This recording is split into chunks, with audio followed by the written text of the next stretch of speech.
Welcome back, everybody. Welcome back to Phil's Recap and Review. This is The Walking Dead Season 9, Episode 8. Is it? Yeah, the mid-season finale called Evolution. Here I am in the living room on a phone. It's a little weird.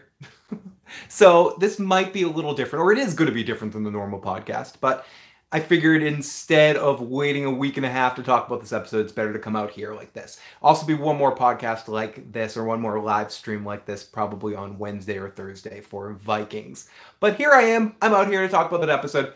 Fun episode at the end there a little bit. I definitely like the way they got into to show Jesus fight.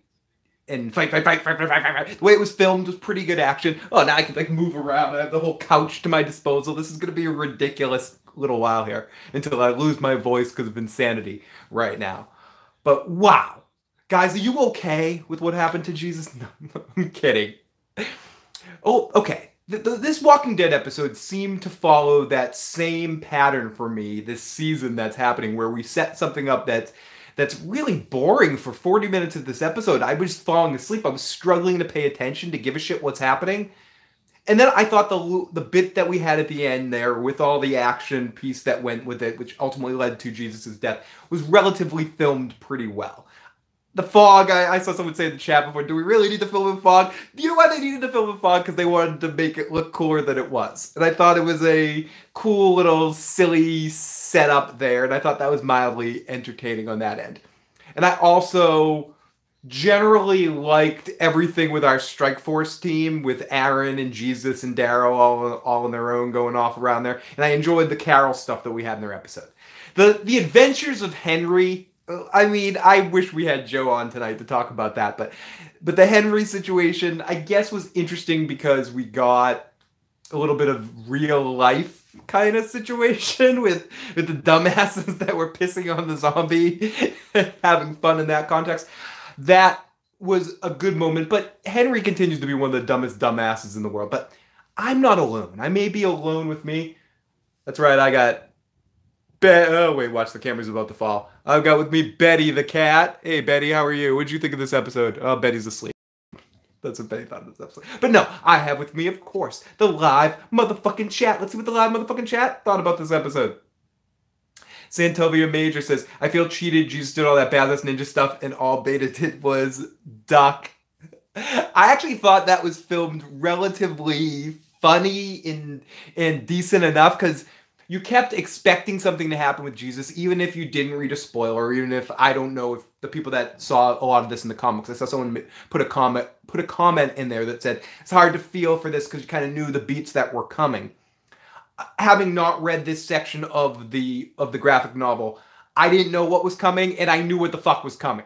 You could just see it right from the beginning of the episode. And you know what it does, really? It makes me go back to the last episode when we're introduced as Jesus as the leader of the community, and there's all that hudzapoo with that. Do you know what that was all for? That was all just to accept Tara as the new leader at Hilltop. It was all of that shit just happened. Yeah, yes. Whoa, you guys are going high. You know, I'm gonna test out having a stand-up desk here. Yeah, that's what good. It's gonna be a stand-up cast. Oh, here I am. I'm standing up. But yeah, it basically just, to me, set up. We had all of that last week in that situation just so we could set up that, oh, hey, everybody, Tara's the new leader here at camp. And to give her the credibility to show her off in that Smithers role, so when she takes over the role for Jesus, it's easy. I have not moved yet, Bernie. We're basically, the closing for the move is tomorrow, and then we're moving shit starting this week. So right now I'm in my living room on my phone. Whoa, and I'm way too close to you guys. Like, way too close. No, way too far away. Can you kill off Michonne? Your cat's last name is White, Betty White. This chapter is deception. Hey, I got to mute you till I see the episode. I have not moved. Maybe someone from Manga's group can learn to spin kick. Glad you could make it. The acting seems stiff. I think Fear had better storm than this shit, in my opinion. Betty, we got Tom himself in the live chat. We got Killmonger. I came in on this episode 10 minutes late and did not miss nothing. Why kill Jesus? They should have killed Eugene. Do you know why they had to kill Jesus? Because they finally did something relatively interesting with him, or they had to set up an interesting thing with him, and they don't know what to do with his character. They had no clue what to do with his character. So you have them finally have a decent fight scene where they've set up, or I've always heard how Jesus is supposed to be this warrior, a Klingon warrior of sorts. Excuse me. And you finally do all that where you have Jesus be the Klingon warrior that he is, and you show him fight in the slow motion spin kick. Should I try to do a slow motion? No, I shouldn't try to do a slow motion spin kick. That won't go good. But yes, I don't know. And then they leave things off on a somewhat of a cliffhanger again at the end here, where they pan up and it looks like all of our heroes are going to face their demise. I have the same problem when I look on these phone streams. I'm looking right there, which is looking at myself in my eyes. No, look there. Look at you. But they set this up for this big cliffhanger that we had at the end, which I know The Walking Dead gets a lot of shit for cliffhangers at the end of mid-season finales or whatever. But I don't mind that stuff to a certain extent. But what I do mind is when you blow up any suspense that you've built at the end there on the preview for the back half of the season. Literally, the next frame after you hear the whispers, oh, we've got them, there's no escaping now, zippity-doo-dah, zippity-yay, my oh my, what a fucked up day. We're going to kill you. Zed's dead, baby. But after setting that all up, they set this big scene, which I could say I relatively enjoyed. You set this all up, and then AMC betrays you again by almost immediately setting the next time on the back half of the season, and they show the characters that were in suspense standing there back at camp. Like, I guess they just got away. I guess this was more of a tell your friends, I'm the Whispers. I'm Opie. So I have the episode on again in the background right there. Well, this could be an interesting touch to this. Let me experiment. So then we have this shit going on here with these guys. And I mean, I'm pretty okay with these guys for the most part if they were introduced a little bit. I don't like how they're being established and how they're kind of taking over the game, so to speak. That I don't like. And I'm not very interested in when you get hostile takeovers on television shows like this, and this new crew of characters come in and they're supposed to be our new focus main characters. I don't think it was done in a very, and again, I know people hate this word when it's used too much, but organic way. This whole season, everything in the first 40 minutes of this episode. Now that was me complimenting the episode. Now, everything that happened in the first 40 minutes of the episode is nothing but fucking exposition. Over and over the fuck again. Over and over and over and over again. It's either about this group, this new group, and how their eyes watching this new community, or it's 20,000 different ways to Sunday about what happened in this 6-year gap. Someone said in the chat a few seconds ago, did they explain the incident? What Maggie, they didn't. They kind of glazed over it. Every other situation, they give these long, detailed descriptions about what happened in the 6-year gap. Within that gap, stick me in the gap again. I want to be in the gap. But instead of that, they yada yada it. I know what you've been through, Michonne. Do you think they'll ever forgive you for what you've done? Like all this vagary talk about some shit that happened in this 6-year gap that we're never going to see, or maybe we'll see in the movies. Maybe that's why they're setting it up. They're setting it up so we can get movies to fill in the gap. Yippee-ki-yay, motherfucker. I don't care about these fucking movies. If you can't get the prime show done. I hate when you withhold stuff you want to give us. Withhold good shit for dog shit. Because you need to put it off because you need to find a new way to present your product again because your ratings are dripping off and you're panicking. So you have to go for a new strategy, which is this movie thing that you're doing. Fuck you. We try to catch up here in the live chat a little bit. I did not mode. I'm Phil and I can stand. This chapter is deception. I cannot wait till you talk about something I watch. Bernie will be talking about Vikings very soon. I don't know if you watched that. And Joe and I, once we get into the new place, will be doing weekly Game of Thrones content again as we're getting into the same year as Game of Thrones. We have a month. So we actually have an end date. So we'll be doing some fun stuff soon. I agree the acting was bad. It's not clicking with anyone in the new cast. For me anyways, when I'm looking around, make sure Joe's not hiding somewhere. I think Negan was again the best part of this episode for me. I'm back. I got disconnected there for a second. You know why? Because I started to talk about how Negan was the best part of this episode, and Joe hijacked my stream and said, "Not on my watch, asshole." But I generally thought Negan and Gabriel were the best parts of the episode because they're the two best actors that are on the show for me right now, and the ones that are connecting most with their characters, even though I don't necessarily like their characters. Seth and Jeffrey D. Morgan are both pretty damn good actors that can kind of carry the scene themselves, whereas some of the other stuff that's going on is just this draggy stuff. I know I'm a Star Trek fan and I'm supposed to like glorify everything. It would be like watching an episode of Next Generation with no Data and no Picard, and you're having to watch like Riker and Troy deliver dialogue to each other. I feel something. What do you feel? I feel sadness. Well, why would you?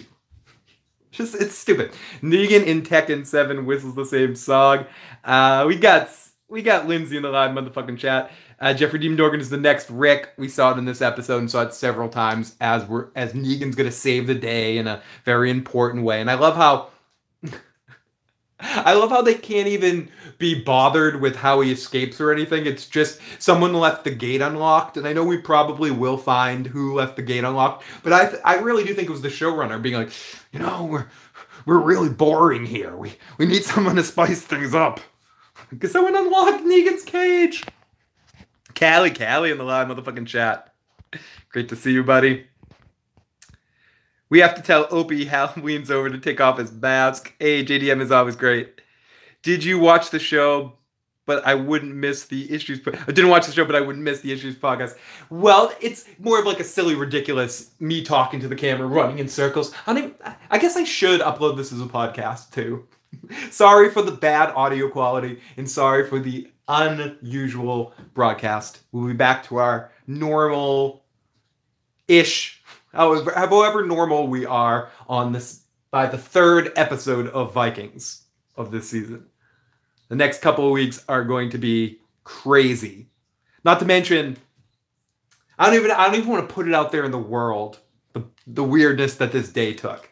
So maybe, because I don't have much to talk about this episode, we're going to go through a quick recap in a second here.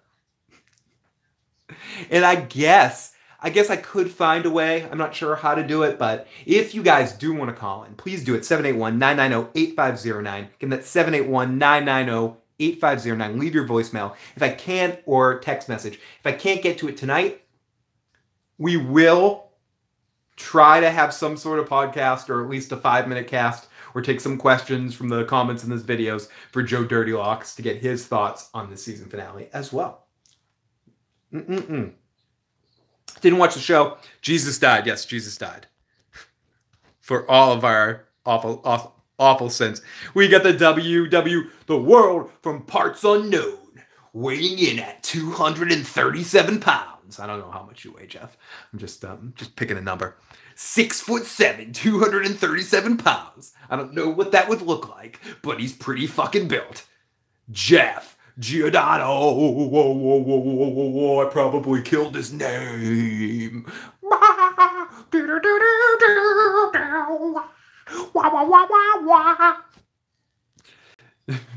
Yeah, Joe jumped me. He heard me talking good about Negan. We're probably going to have 3 or 4 more of those disconnections before this show that I'm doing is over. Oh my goodness. But this does make me feel very happy about like this kind of setup where I have a stand-up room. In our new location, I'm going to try to get a multiple room setup going on so I can be babbling in one room, run to another room, and still be on camera. We'll see. We'll see how that works out. Probably a year into living there, I'll finally get to that. Season 10. Well, they brought too many new people at once. Corey Mitchell saying this reminds a little bit of that last season of Scrubs. Me too. I was kind of babbling about that a little bit towards a couple of episodes ago too, and my fear for that's kind of like, as much as I love Scrubs and I think those all of those early seasons, those first 9 seasons, is it 9 seasons, are pretty damn good. I think there's a couple ones in the middle that are a little screwy. That last season is so shitty, and it's shitty for the same reason that The Walking Dead in these last 3 episodes has been. I'm hoping that this introductory vibe that they have, where they're introducing new characters, they get all of this out of the way now, so at least maybe when we start the second half of the season, we can hit the ground running, because I generally think, at least in this episode and a couple times this half season, when Rick was still around too, they do action pretty well when they pick up the pace and the at least the fun to kind of keep me going with it. It's the dialogue, it's the breakdown. I know I'm over and over and over saying the same shit, but it's true. It's just so redundant. It's obtuse. What did you call me? Yeah, you heard me. Let's scroll down here to the bottom. To the bottom. Say good evening.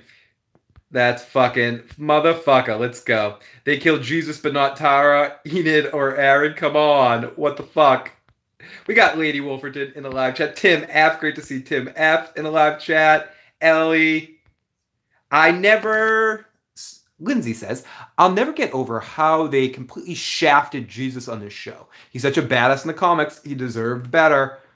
It reminds me a lot of the same sort of thing that they did with Tyrese, in the way of just not really knowing what to do with the character after a certain point in time. So the best thing they can do is kill him in a really weird way where it's forced and really just presented to us in an obvious way. It was so, like, where they predict their pitch. They like point out there, oh, this is what I'm going to do. It was all set up through almost the whole episode and through last week too, where I don't want to be leader and all those discussions. Now that you see it, it's just so painfully obvious the way they brought Jesus to the slaughter. Oh my goodness. Let's scroll the fuck down here. Weak death, said Jason Voorhees. Jesus was so good in the comics. Curvy Enid, best character development so far. Of course. I'm telling you, Daryl having conversations with his dog would be hilarious. You want some Scooby snacks? Yes, Daryl and the dog is like Shaggy and Scooby-Doo. But let's not waste any more time, because I'm almost already done talking about this episode, but let's get into it. It's time for the BOM recap. Lowering it down because I need to get to my computer. Recap. Oh, let's scroll down here, motherfucker. Time for our recap of this episode.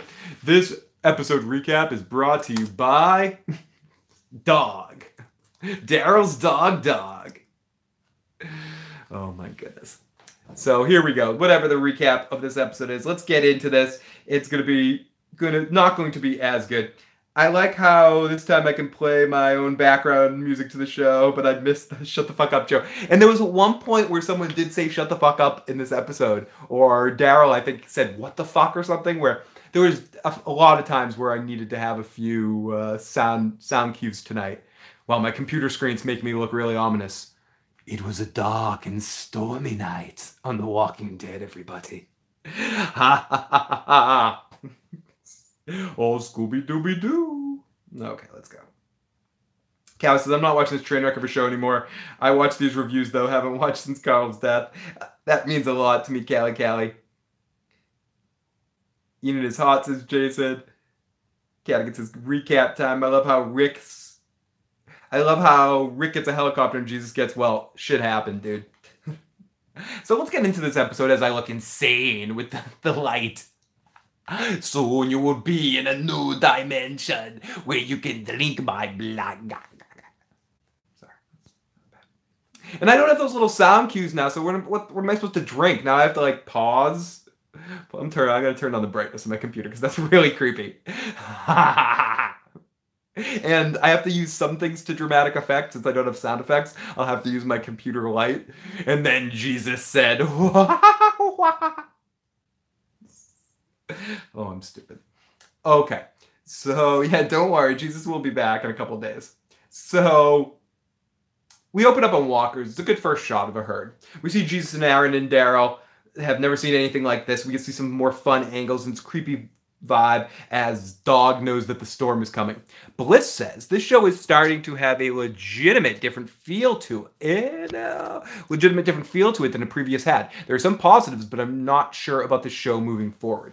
That is a very accurate and well thought out explanation of what's going on right now. The show is definitely in a transitional form. Some parts could be seen as more fun and lighter with a different kind of look, but I feel like it's in that mixing point where it's not sure what it is right now, and it's transforming itself into where it wants to be post Rick and where this new direction is going. It also reminds me a little bit of the Glee situation when they wanted to do the spin-off with Ray. You're talking about Glee? Yes, I am. When they wanted to do a spin-off with one of the characters going to New York City. And instead of doing the spin-off, because they didn't have the balls to do the spin-off, they decided to keep the same show. Do both two shows at once while mixing screen time in both locations. I feel like this is doing the two different shows. It's doing the wrap up of the show that we've been watching for so many years with all of our main characters, and then on top of it, it's doing this introduction with this new group that's doing this hostile takeover of the show essentially. So yeah, and I'm not sure about the show moving forward either, of how if I'm going to love it, or I don't know if it's certain characters I liked and as they are transitioned out into new characters, but maybe for the show to continue it needs to do this. I don't know what the show can do right now. I know it's going to continue.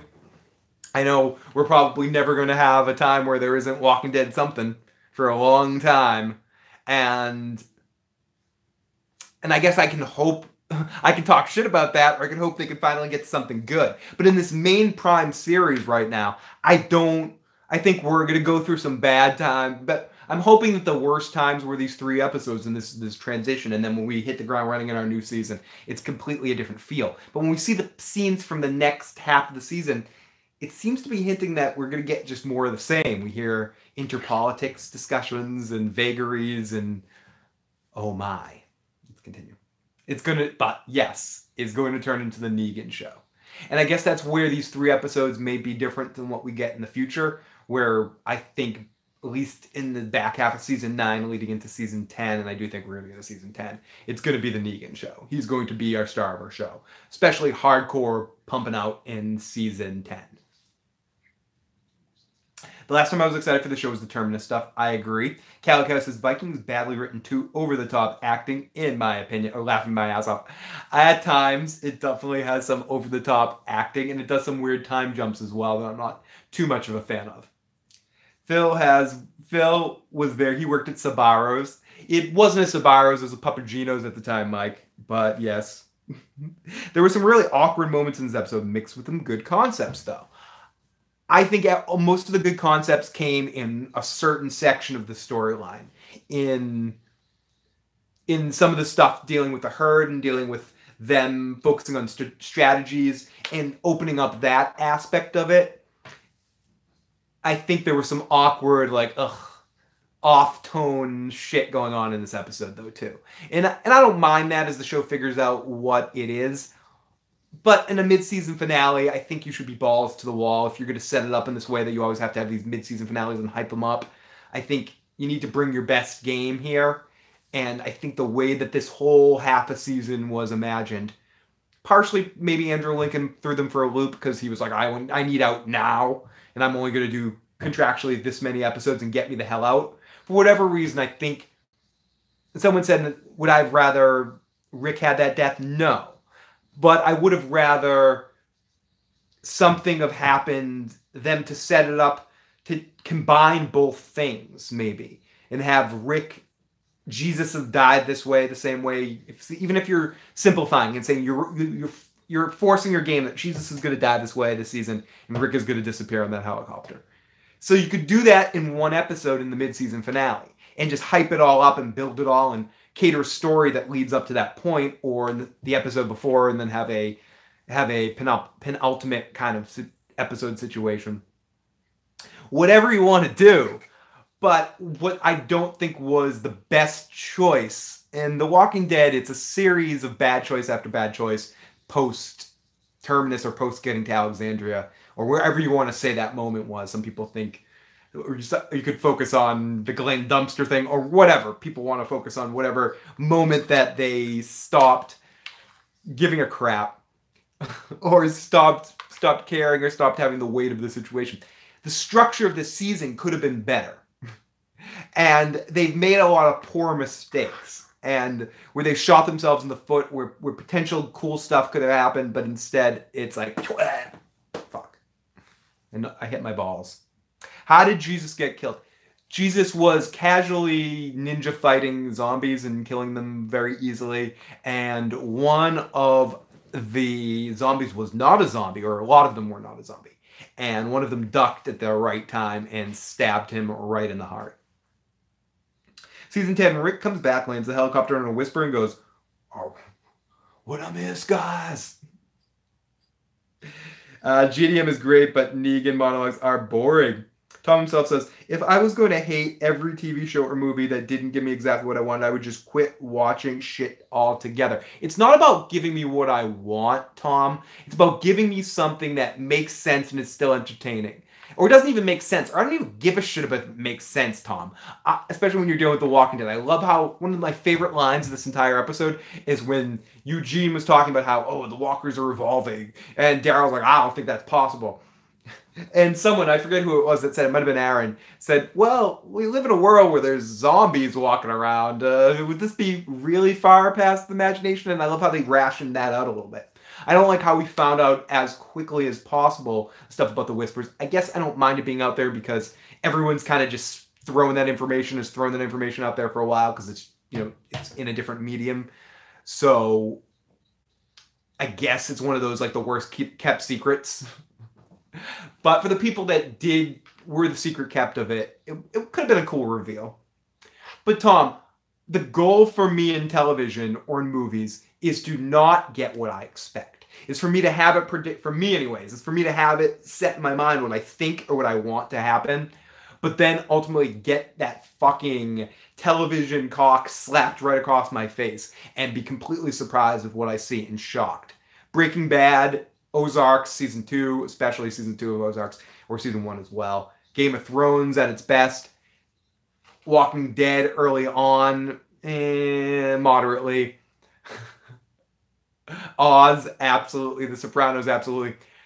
Give me this kind of feeling of where I think I know what's going to happen, and they give me something else. In most cases, it's better than what I thought was going to happen. Especially in the cases of the Breaking Bad, Better Call Saul universe thing. So, let's go. The dog chipped in and was like, why don't you guys just call them zombies, you motherfucker? No, Phil, Jesus died for our sins. Walking Dead is badly written.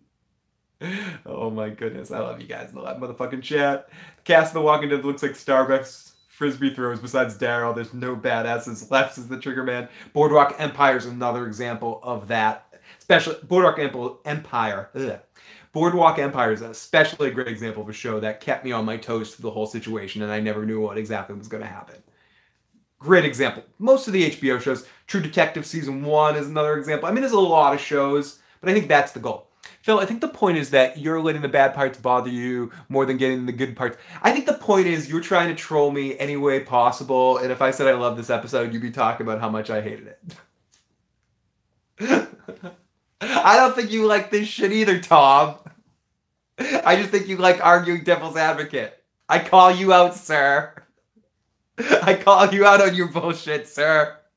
And toast my drink to you, motherfucker. No, I generally liked a good 20 minutes of this episode, but I don't feel like... I almost want to type in the chat of the people that were watching the episode live that, oh, we have that 20-minute break where we're going to come back in with 15, 20 minutes left in the episode. It's time for some good shit to happen. It's like the 40-minute lead-up of the episode is what I'm hating so much. It's not necessarily the payoffs that we're getting. I know, I'm not special, Tom. I will watch a show that, even if it abuses me, as long as it's well written. At Callie, I agree with that point. There's so many shows I could think of examples of that, where they just fucking kill off people. They don't care about care about me as a viewer. They care about entertaining themselves or telling a good story. But that keeps me involved because the writing's good and the character building is good. And The Walking Dead always kept me involved because I felt like the characters made sense and made real motivated choices. What I feel like The Walking Dead now lacks is that moment, the characterization. Everyone's a caricature, and they're not a character. The stories were never really very good. And if I look back, I think the show was tighter, but the show was never breaking any great story, epic ground, or shocking choices. It's more about the characters being put in these thrilling moments and making decisions, at least for me, that I could relate to by putting myself in those moments. And putting myself in that universe, and then that expanding of it. But I feel like we're not quite there. Exactly, Phil. The first 20 minutes that was good, then it dipped. Negan gets out of a cell, ignores the whispers. Walker's Michonne finds a bat, starts humping it. End of season 9. I think you're onto something, Corey Mitchell. As usual, Corey Mitchell is on the pulse of the people. The system... The system lets prisoners out. What's up, Paul Q? Glenn comes back as a ghost Glenn. He's like Bill Murray in a Ghostbusters movie.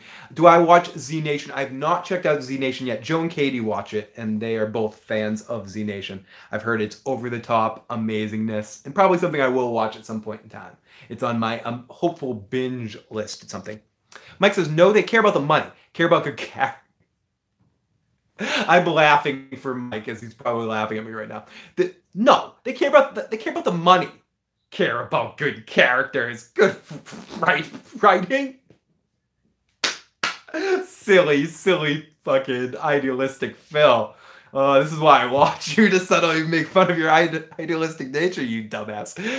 No, and I know it's all about merchandising where the real money from the show comes to play. And that's why they're going to be humping this thing until it dies.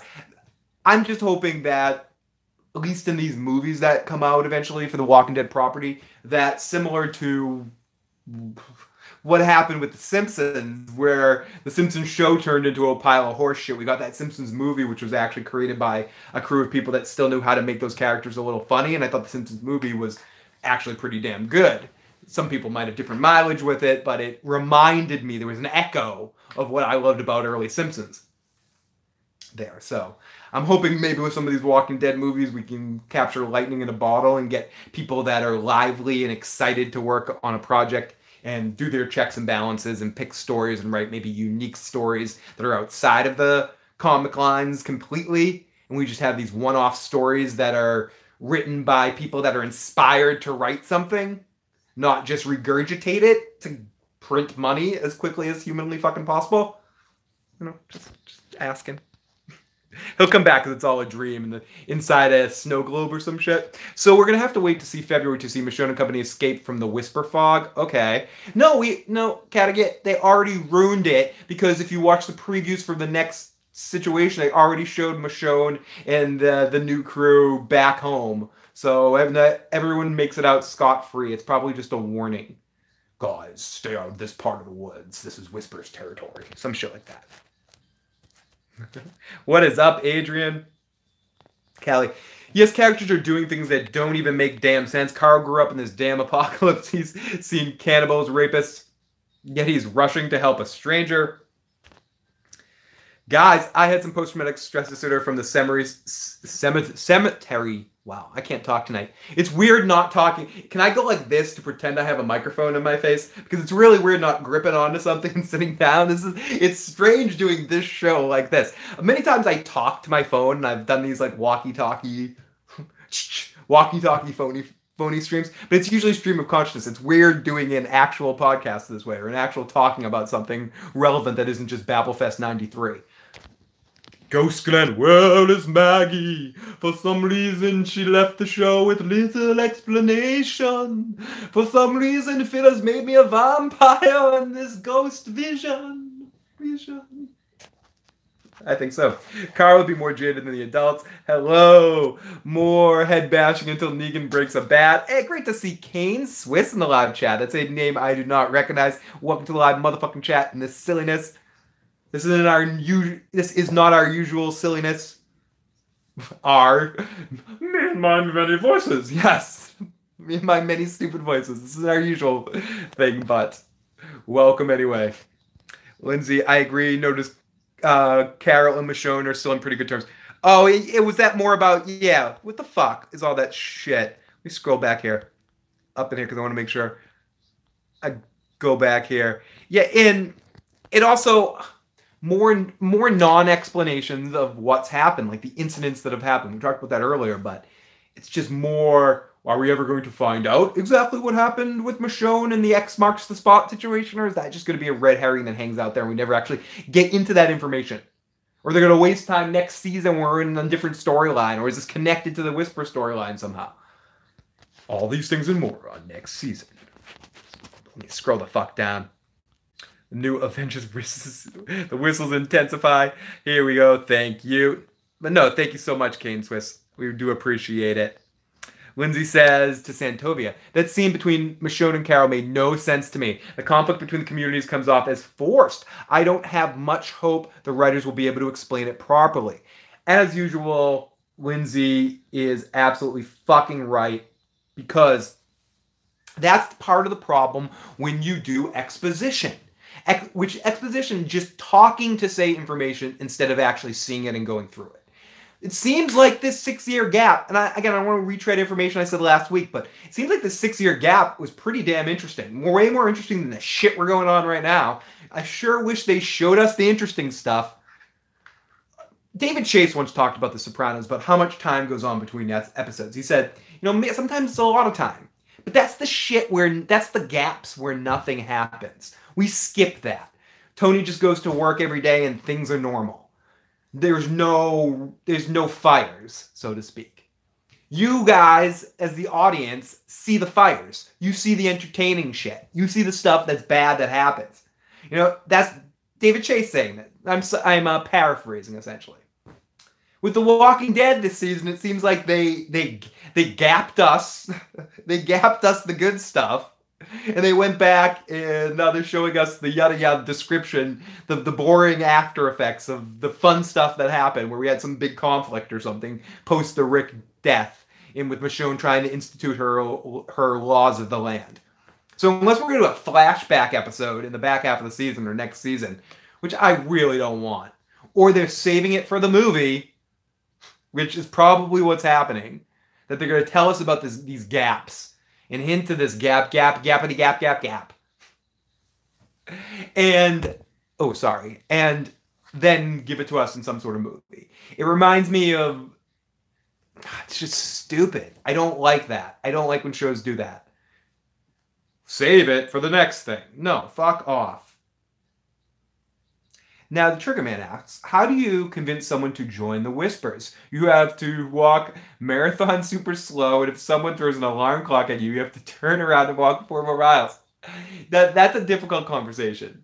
Do you have to go on? Do you have to go all in right away, or is there a warm-up process?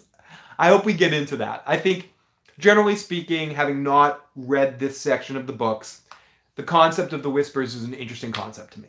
And that's where I think the episode was cool for me, because seeing the walkers act weird and kind of having an understanding, to a small extent, from what I've been told in spoilers or just picked up along the way or just assumed from what people have said vaguely about the Whispers, I kind of knew what was happening to a certain extent. I still don't know all the details of how this works. Were all of those walkers, were all of those humans, or were just a few of them humans dressed as walkers? Was the whole herd walkers? Are they just a crew of humans dressed in walkers? Like, I don't know all that details, and I'm excited to learn that. I don't want someone to say, "Oh, no, Phil, this is what's going on." They've got a horn. They've got the horn of winter that's controlling the it's controlling the walkers to do what they want. I don't want to know that right now. Okay. But I'm actually generally interested to find out. And that's pretty cool. It's the other stuff that I'm generally not interested in. And maybe part of the reason why I'm interested in it is because Opie's coming on the show, and people are like, Opie, what are you fucking talking about? Opie from Sons of Anarchy, or what was this character's name in Remember the Titans? But most people know him from Opie from Sons of Anarchy. So, if they had done season 6, season 8, one season, this new ship might have been cool. How the hell can this fucking show end and it not be shit? That's tough. That's tough. In general, even good shows have trouble ending well. I'm hoping for one more good season of The Walking Dead. I've seen shows go to shit and then come back with decent seasons. I'm hoping season 9 would be it. Season 9 has not. I feel like it is a great sight better than season 8 and 7, but that's not really saying too much. So maybe we'll see in the back half of the season where it's happening. Yes, Joe and I will be talking about the back half of the season as well. So we'll be taking it step by step. Ooh, baby. We'll see how long The Walking Dead stays in our world. Step 1, Judith will have lots of fun. Step 2, there's so much Negan can do. Step 3, it's just Rosita and me. Step 4, your mama's a whore. Step 5, don't you know that I was going to say Judith again. That JR's always right. Huh. That's awful. But I did need some music accompanying background. But I started to go there with my brain, so I kind of had to complete the thought, no matter how shitty it was. No matter how shitty that parody was in my mind, it needed to be completed. Or I would have exploded and been singing it in my head. But maybe that could be a fun one, step by step, for the Walking Dead getting better and better every week. But we need to start getting better before that song will make sense. Woo. Let's scroll through. Oh, Phil, we all love Opie. We do love Opie. Everyone loves Opie. This episode kept me on the edge of my chair. Whispers were scary as fuck. Great episode, 1210. Some movie idol fan. Phil, let me see if I got this straight. So the next season finale, they're gonna break their legs, drag themselves around so the guys cosplaying zombies can be sick. I think so. We are doing living room Phil tonight. They have a rusty trumpet sound to control the whispers. That's what's going on. When Dwight said crossbows kick, so no one... Oh, a crossbow has a kick. No one came out to debunk it, but a kid shooting a python is baffling. Walker whistle. They've learned this when a dog reacts in season 14. Are you seriously singing New Kids on the Block right now? Sorry. I started it, I realized I was saying step by step, and I just had to go all the way there. I have to piece that out a little bit more entertaining. I'm kind of done with Judith after one episode. Trigger Man, Father Gabriel is the ladies' man. Lindsay says, same Centovia, I just don't know if they can come up with a possible explanation for how Michonne goes from sparing Negan to handing Maggie the keys to his cell to whatever conflict happened. Tom, holy shit, did Phil just mention the New Kids on the Block? Did that just happen? Did Phil just sing step by step with Walking Dead shit? I did. Jason arrives the same day. The Walking Dead will get worse because they have no endgame. They've said as much. Left side, strong side. Can't wait for... Oh, yeah, what was his name? Gary Bettier. Yep. Oh, God. What a real-life horrible fucking story that guy had to go through. I mean, he has the amazing victory of it. But, like, if you read the Remember the Titans after thing, like when they show you the rest of his life, he went on to do like great stuff in the Olympics and stuff. But then he like got hit by a car in a crosswalk or some shit happened to him. Oh, it's fucked up. But anyways, yes, that was the first time I saw Opie. I remember when someone told me that was the same actor, I didn't believe them. I was like, wait, no fucking way. Vikings this Wednesday. I'm not sure if I'll be on Wednesday evening this way. I don't have History Channel right now on my television, but Joe says he might know a way, and then I might steal it and be on later, or at least I'll steal it the next day. It depends how soon I can steal it. I might be on the next morning, but I will be talking at least like this, immediate reactions about my thoughts on Vikings. And then probably like this for the second episode too, maybe a broken down setup in the new studio, and then hopefully back to normal by episode 3 of Vikings. Maybe episode 2. We're going to try to get for episode 2. Let's go. At least I didn't do the back. Judith drives the tanks. Oops, spoiler. I bet these people saying Judith used the Python are the same people who still think Varys teleports. When did he get Rosita? I thought he had the trash lady. The trash lady left, so he So him and Rosita in the gap years somehow formed a couple. But we get a feeling like it's newer. I think it's a newer sort of thing that just started. And I bet these... Oh, wait. Judas tries to take... New Kids on the Block, strike once as Casey Atheist. Phil, did Enid have those curves when you saw her in the concert t-shirt? Tom, you have a one-track mind. Oh my god, they're making Opie Beta. Am I the only one who misses the research behind the zombie outbreaks with the CDC episode? I wish they went further into that cat direction as well. And I think if you're talking about how The Walking Dead ends, I think some way of bringing it back to how the outbreak started, not even ever stopping it. I'm not saying find a cure or something, but at least somehow running into some group of scientists maybe that have some ideas on how it started and getting a little bit more foundation information about that. But I don't know if that would... They couldn't deball it any worse. But I think maybe somewhere within that is where it could be a general okay place to try to end it. Let's see. Oh my goodness. So let me get back into this recap, otherwise I'll never finish it. So we get Jesus and Aaron, Daryl, blah, blah, blah, and his brother Daryl. Back in Alextown, Gabriel's talking to Negan, giving him therapy. He's becoming a good guy. You can just hear it. But nah, screw it. He's not ready to be a good guy yet. And how long you been shagging Rosita? Basically, he asks him, hot damn. You're a ladies' man. Then Gabriel's like, you glib cocksucker, stop talking to me. He wants to try to help, but Negan needs help, but he doesn't want to let himself be helped. You know, the whole story. He wants help, but he needs help, but he doesn't want help. Phil, did they announce that the Jesus actor is going to be in The Talking Dead? They said they're going to be a special guest. I almost assume that it's him. I definitely assume that he's going to be the one. Why did Jesus need to show off his jump kick skills on the zombies? Because he knew he was about to leave the show. He needed to do his final swan song. Oh, we got Atari Dad in the live motherfucking chat. Thomas. Great to see everyone. Mike, Tom, all you guys are amazing. I do appreciate that. It was him on The Talking Dead. Okay. So Jesus is on The Talking Dead. Jesus is all around us. So Negan talks about how he hears shit, and he heard Rosita talking about him, and... Oh, we're talking about something. Who says it's about you? Haha, I can still manipulate people. I'm Negan. Yeah, I can't remember what kind it was exactly. I'm drawing a blank right now. But it wasn't the Python. Just look up the scene where she's introduced. No, I think she's using a 22 shotgun or something. But don't quote me on that. New Carl is in jail for public drunkenness. He really is.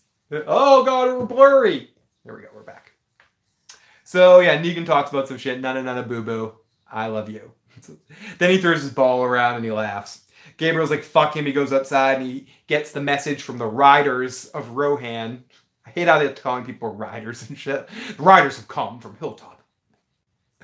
And where do they get all these horses? Well, there's tons of horses now.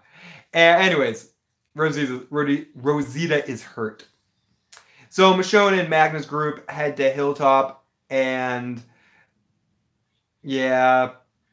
yada, yada, yada, yada, yada, yada. We see Tara. We meet the new group. Tara says, if you guys want to stay, you're going to have to wait for Jesus, and you're going to have to make yourself useful. And that line comes back, earn your keep. You regulators are going to have to earn your keep. Michonne seems happy to be back there in some way, or just walking around with a kind of smirk on her face. Sadiq and her have got some sort of vibe going on. Then we come back in with the new folks for like 2 seconds, and then it's like a weird shot where we're talking to the new folks for a second just so we can establish them so they can come back in the scene later. And we come over to Michonne and Sadiq as they see Carol, and they have kind of some weird vibes. They all say hi to each other. And they go to sleep. Same I want to. And then Carol and Michonne talk a little bit about their kids. And about how Henry is a dumbass, and RJ and Judith in the kingdom, and how we get a little bit more backstory or a little bit more details about how the kingdom is fucked, and they need to have this fair to try to bring all the communities together again to save their asses. And Carol tries to approach Michonne to say, please, please, please come to the fair, join the gang, let's get the crew back together again. And Michonne's like, this is where Michonne gets real vague. And she says more information about the gap, the exposition about how No, it's a different group. You'll always be family, but we're in a different group, and we don't want to get back together because we can't really get back together anymore. It was real vague and real, like, hinty, like, here's the information, but we're not going to give it to you. Like, you want a fudgicle? Ha, psych. Like, don't give us that fucking information. Like, come on. Sorry. Oh, I'm fucking 22 shotgun. No, or like a 22. I'm an idiot. Shut me up. I was thinking wrong. Maybe it was a python or some kind of revolver. Would be funny if the White Walkers passed to the north. You can tell I've never how much I know about that subject. You can tell how much I know, Cattigat. There was what like my granddad used to have like this old one that was like, it wasn't really a shotgun. It was a rifle, like a 22 rifle. I'm calling it a shotgun. I'm an idiot about a lot of stuff, especially that. Okay, so then we get more information in the 6-year time Gump. The 6-year time, Forrest Gump. Do you think they'll reveal the Gap plot history in the back half? I'm hoping Blue Steel, but I'm afraid that they're going to try to save it for a movie. But I really do hope they reveal more of the Gap stuff. I don't want to just hear about gaps in words. I need to see gaps, experience them, live in them, see them. There's good stuff inside. But they could theoretically do a flashback episode, but I don't think it's hard for me to imagine they would do that anytime soon.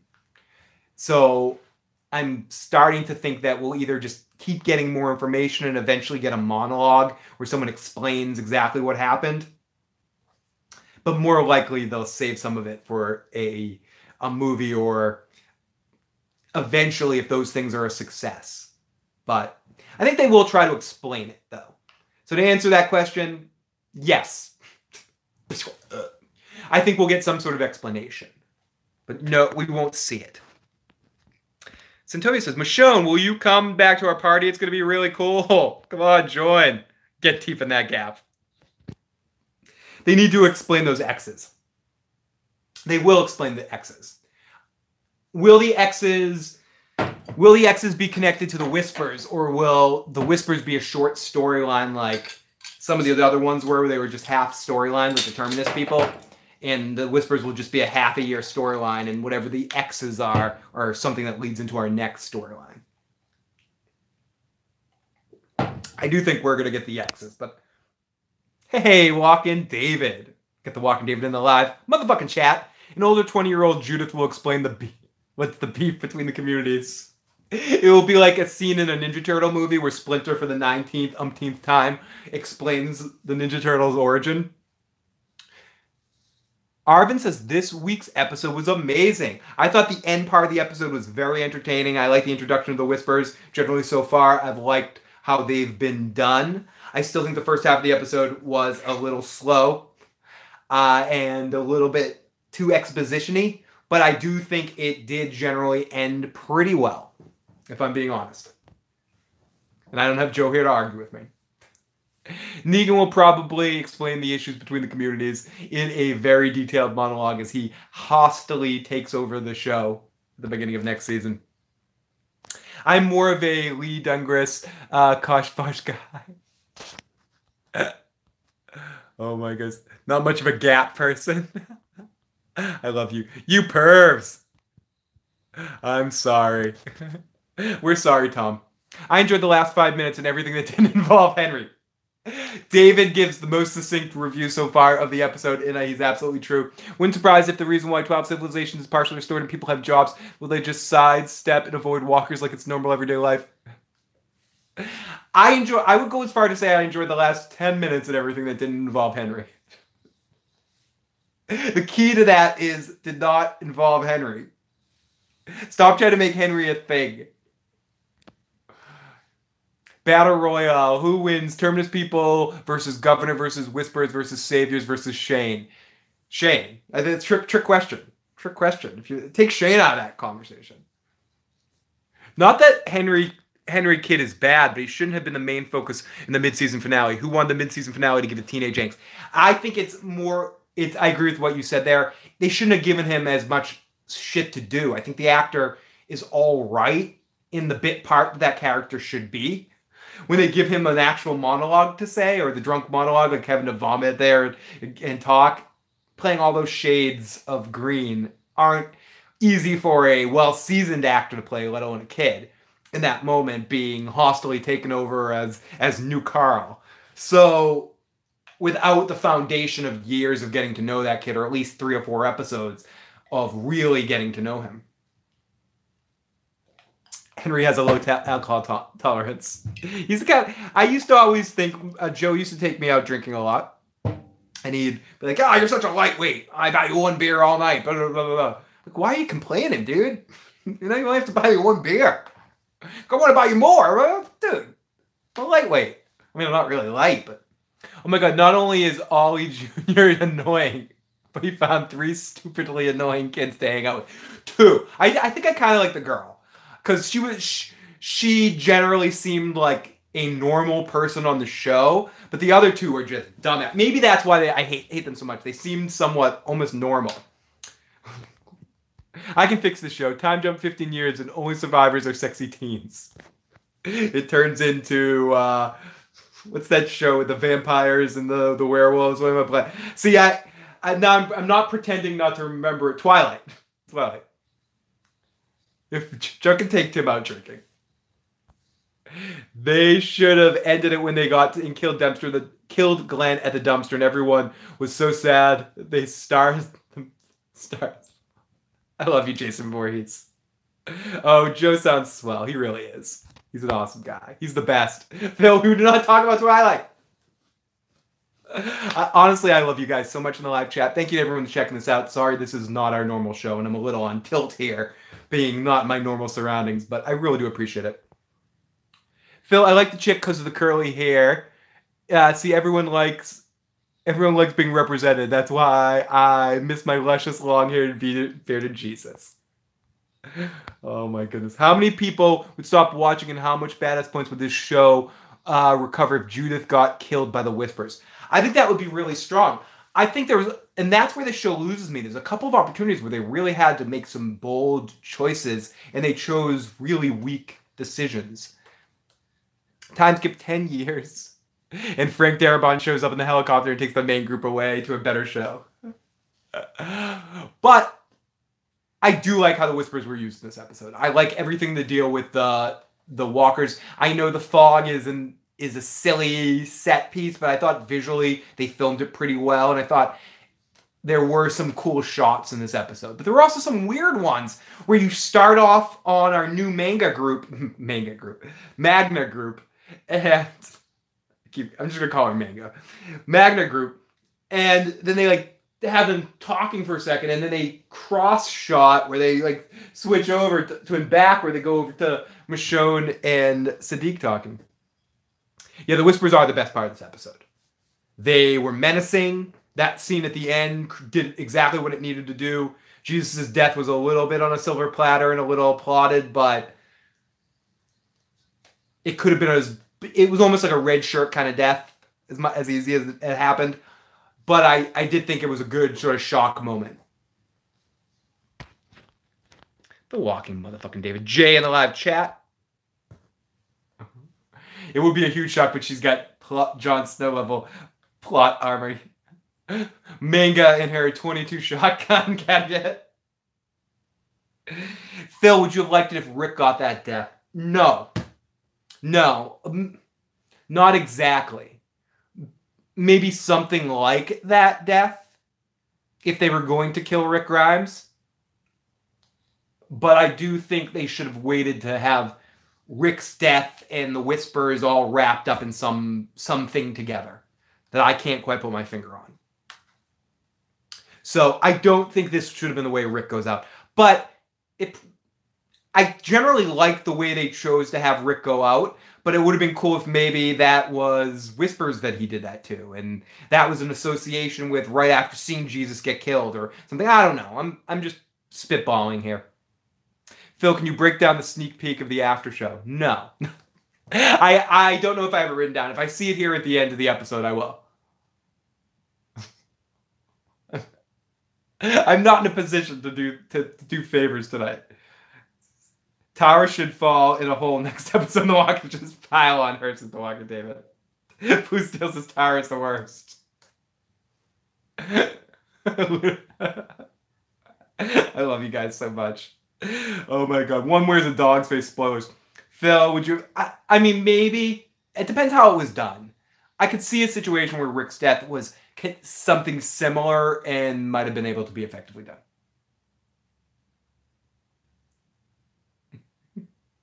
Opie would beat the shit out of Negan, so their fight is bullshit already. Tara does suck. Holy shit, that's wrong. Completely forgot about Ron. Ron is the loser kid who shot Carl in the eye in the show. That is... Oh, that was Ron? No wonder why he's a dick cheese. Okay, so we get more... We get Henry's got some nails and screws from Mr. Hutton. Mr. Hutton's going to take good care of Henry. Carol will kill him. Henry will be back for the fair to save the kingdom. So, yeah. I like seeing Carol and Henry together. I wish they had more time together to actually build and have a relationship. Tara's Temptation, Oceanside. Tara's Temptation, Oceanside. Then we see a herd as it's one... Oh, yes, it's one. They start counting out the herd all of a sudden. They're like, that herd's clocked at 140. Oh, now they're double.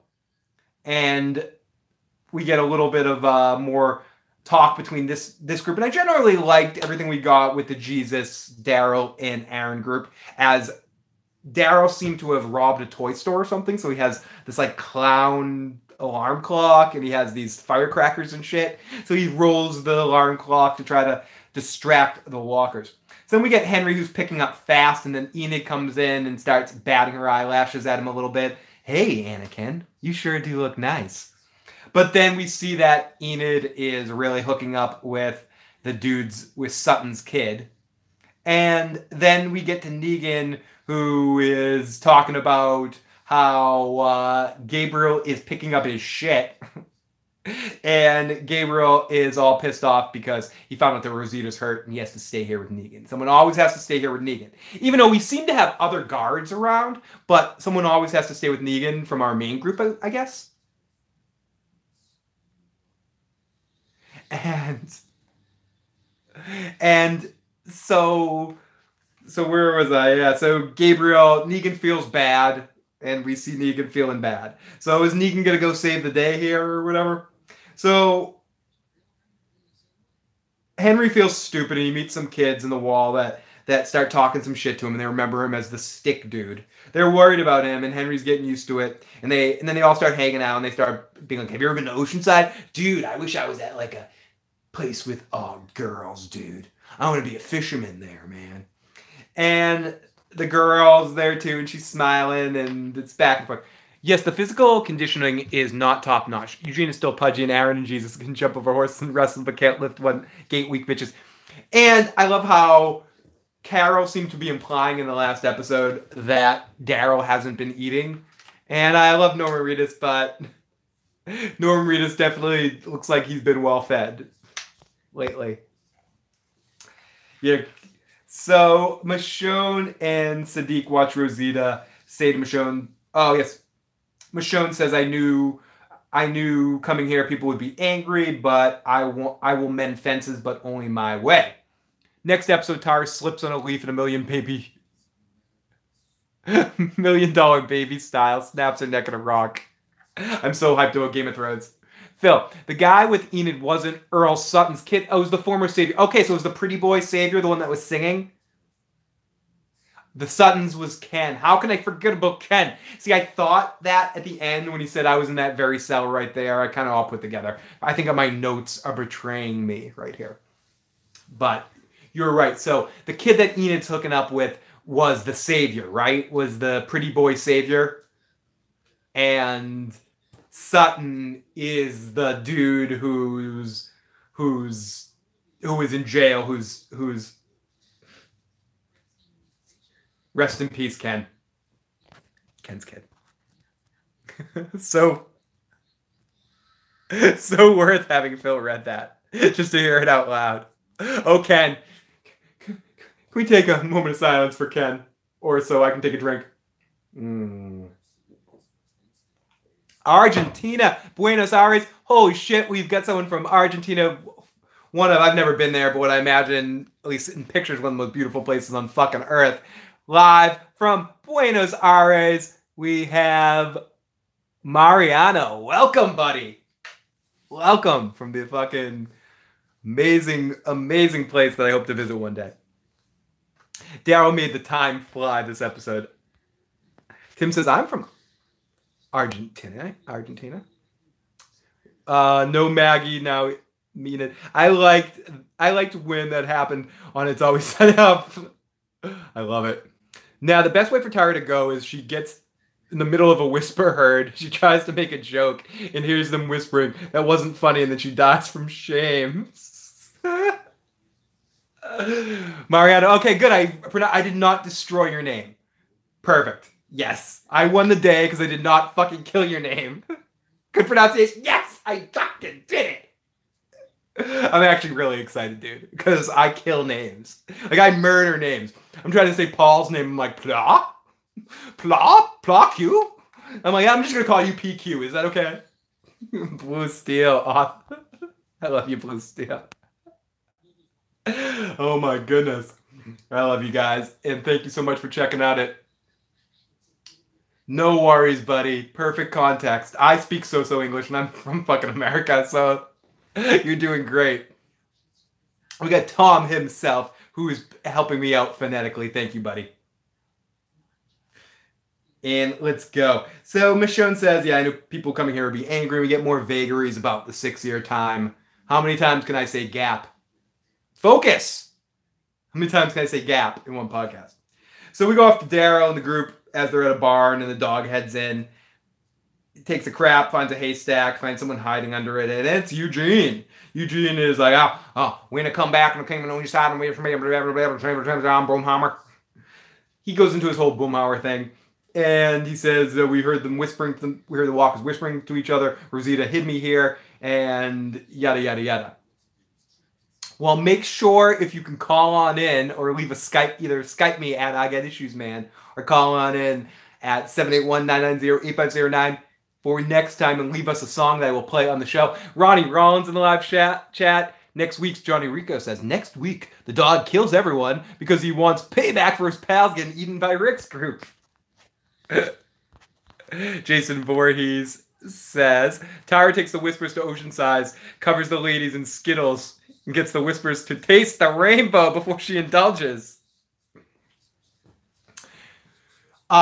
Or people from people outside the country can leave voicemails on Skype, but we do have a Skype number if people want to leave voicemails or messages that way. I don't have, especially not tonight, but sometimes we do have Skype hooked up. Oh, awesome! Tom is speaking the language. Holy shit! This is like when I'm around people that I know they're talking shit about me right now. I know Tom's talking shit about me. Don't believe a word Tom says. No, Tom's a great guy. Love you guys. But yes, my Skype name, if you want to add me there, is at I Got Issues Man. Oh my goodness. Love you guys. We head to Henry and the kids, and Aiden, she's drunk. She's feeling Henry. She's looking in his face like they want to make out, and they're dancing to the song "Son of a Preacher Man" like it's Pulp Fiction here, and it's strong. And then it transitions into this whole thing where, what do you guys do when you're bored? And it's like, what do you do when you're bored? And it's like, okay, what do you guys do? And I thought it was gonna be some weird sick game, but instead they dug a hole and caught a walker, and they piss on the walker, and they play ring toss on the walker and shit. Whoa, you guys are so OOC. You're out of control. Please don't spoil the end of Lost. There's a lot of lostness in this episode with the whispers. And it's a very happy ending, Tom. I'll say that.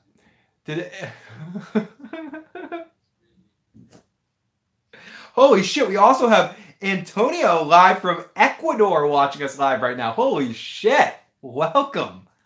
Welcome, and everyone, thank you so much for tuning in tonight to this live reaction video or silly podcast if you're listening to the audio cast of this for this episode. It's different than our normal broadcast, but still, hopefully you guys are having some fun. But holy shit, we got someone from Ecuador, we have someone from Argentina, we have fucking Tom himself from Brazil, we have lots of awesome friends in the live motherfucking chat from all over the world. Tell everyone live in the motherfucking chat. Throw it in there right now. You can lie too. You can say you're from Antarctica. So no one will fucking know the difference. But go ahead, lie. Everyone lie about where they're from. No, tell everyone where you're from. Just lie. I'm live from Scotland here. Oh my goodness. Holy shit. I know, I'm getting some international views tonight. I'm loving it. Holy shit. Okay, so then we got Dick Dude and Idiot Dude that they all made a little walker trap and they're pissing it and playing ring toss on it with Sawyer, who's doing the long con. Dick Dude. And then Henry just can't take any more of this. He's like, fuck you. I'm done. Dude. Holy shit, Tom. You're lending on why I've been... I'm a little twitchy right now. I'm like, how can I take sandwich breaks without my... We got Ronnie Rollins from North fucking Korea. Live from North Korea. Mike, we got 2 people from North Korea. When you moving in your new place tomorrow? We're moving officially on Friday, but we're starting to move stuff in tomorrow. Technically, tomorrow is when we can start moving shit in the garage. So, but everything in the house is already in boxes. We're all packed up, minus a few fucking things.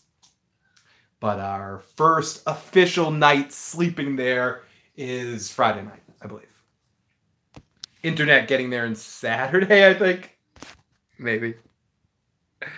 So Roger's on his high horse. Triggered. Van Voci running my neighbor. Holy shit. I love the mod motherfucking chat.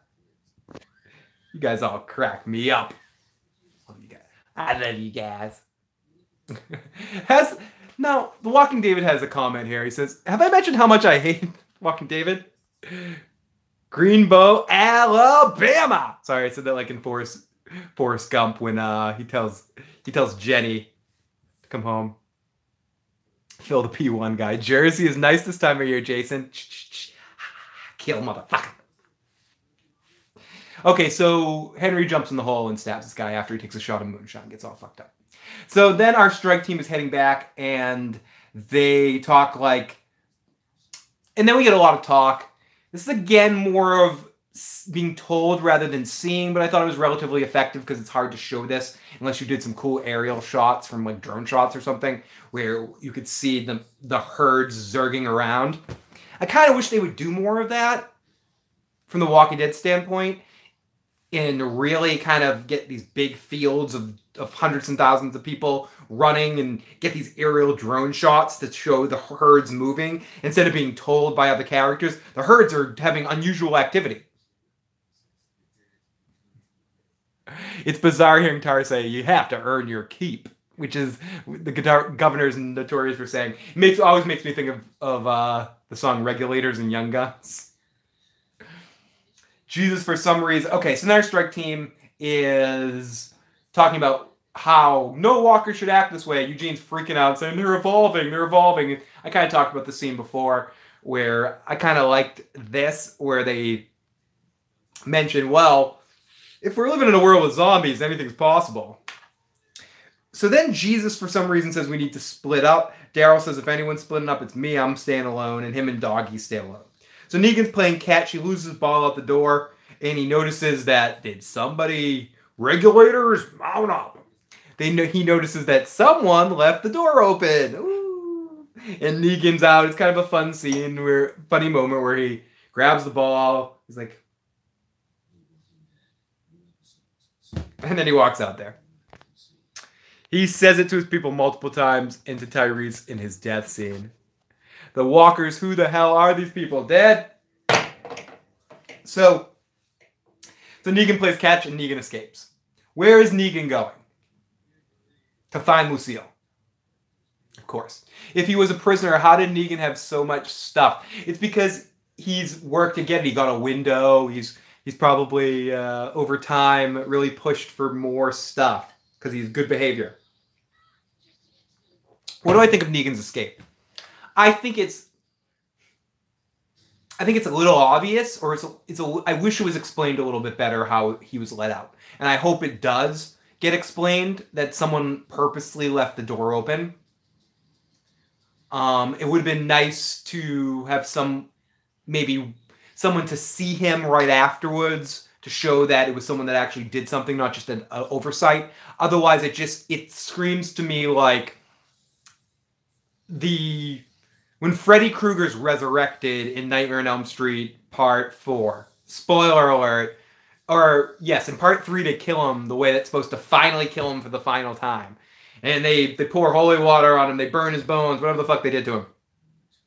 And in the next movie, how he comes back is a dog pisses on it, and he comes back to life, because they didn't know any other way to do it, so they're just like, oh, let's just have a dog piss on Freddy's bones and have him come back. It was almost like this, like, we can't figure out any way to have Negan rationally get out of that, so we'll just have Gabriel have not been absent-minded and left the door open, so Negan just left the door open, but that wasn't even explained. Blind guy guarding prison cell. Good call, says Tom himself. It's self-explanatory. Well, we all know Gabe can't secure a gate, says Sitovia. Final chapters. Negan is going to bust open the sanctuary doors whistling and then pause and go, where the hell is everybody? I think he's on a hunt for Lucille. He's going to go looking for Lucille first. So he pushed it open, so it was left open by the showrunners or somebody because Negan needs to be over there. I can't be the only one who notices you have a fat lady in charge of rations, can I? Says the fucking dude about Negan. Negan is the man, says Jude Chronic. Paul says, Negan hops the wall on a pogo stick he got for Christmas in July. Will Negan find Lucille? I think so. I think Negan does find Lucille. Absolutely. And I think that's going to be a very passionate moment where we'll get our Negan flashback storyline kind of stuff. My question is, how long is Negan going to be on his own? Are we not going to see him for a while and he shows up in an opportune time? Are we going to follow him and have sort of our story cut in? We're going to have Negan on his own doing his own spiritual journey kind of thing. I don't know. I'm interested to see what they do with Negan in this next half of the season. I do miss Olivia. She was awesome. Olivia was an interesting character. Too interesting. We got to get rid of her. Oh my God, Walking David Tara is the equivalent of Sally Struthers. I love how Blue Steel and Walking David are the live chatter soulmates and their Tara hate. It's like we've never talked before, but oh my God. We both hate Tara. Tim, I'm sorry. Sorry you miss Ken. We all miss Ken, Tim. We're all here. We're all here with you, Tim. We'll get through this together, one day at a time. I love the group Tara hate. I hate Tara and Enid, says Santopia Major. I love how Enid's just in a scene tonight, in the background of the scene. Oh no, she was in a scene. We see her making out. We see her in an actual scene. I feel bad by blazing up when you can. Oh, I could. I could do this. I could magically, I could just spin the down so you could stare at my wall and then do this. So this works. Betty left the room. He can't deal with all this talking. He's like, fuck you, asshole. Oh no, we're at the Talking Dead thing. We're at the end. I thought we were at the point of this preview thing. I just think they're just atrociously written characters. Okay, so he pushes it in, it's left open. Then we see Tara says Henry threw up on her boots and she loves these boots, and she takes him to jail. But he won't rat on the kids, and the guy comes in there and he's like, you don't care about being my apprentice, you can get the fuck out of here. And Henry's like, no, dude, I really care. I'm just trying to get my mind off my problems, dude. You know, Enid has another boyfriend, and I was totally moved here just to bang Enid. Okay. And then he gives this really bad monologue about how being a big deal of being an apprentice is. And this was just an example, as Walking David was saying earlier, when we were talking about example of giving him a little bit too much material here. Lindsay says, let's kill off all the relevant comic characters like Carl and Jesus and make room for completely irrelevant original characters like Tara and Enid. Great job, AMC. Super! They say that with the proper amount of sarcasm and ridiculosity. Enid is 22 and I'm supposed to be 15. Is she with someone her age? How could she? I'm the new Carl. She should be with me. You should be with me, Mommy. Yummy. Okay, we're almost done here. So we go back to our herd and Daryl and the dog.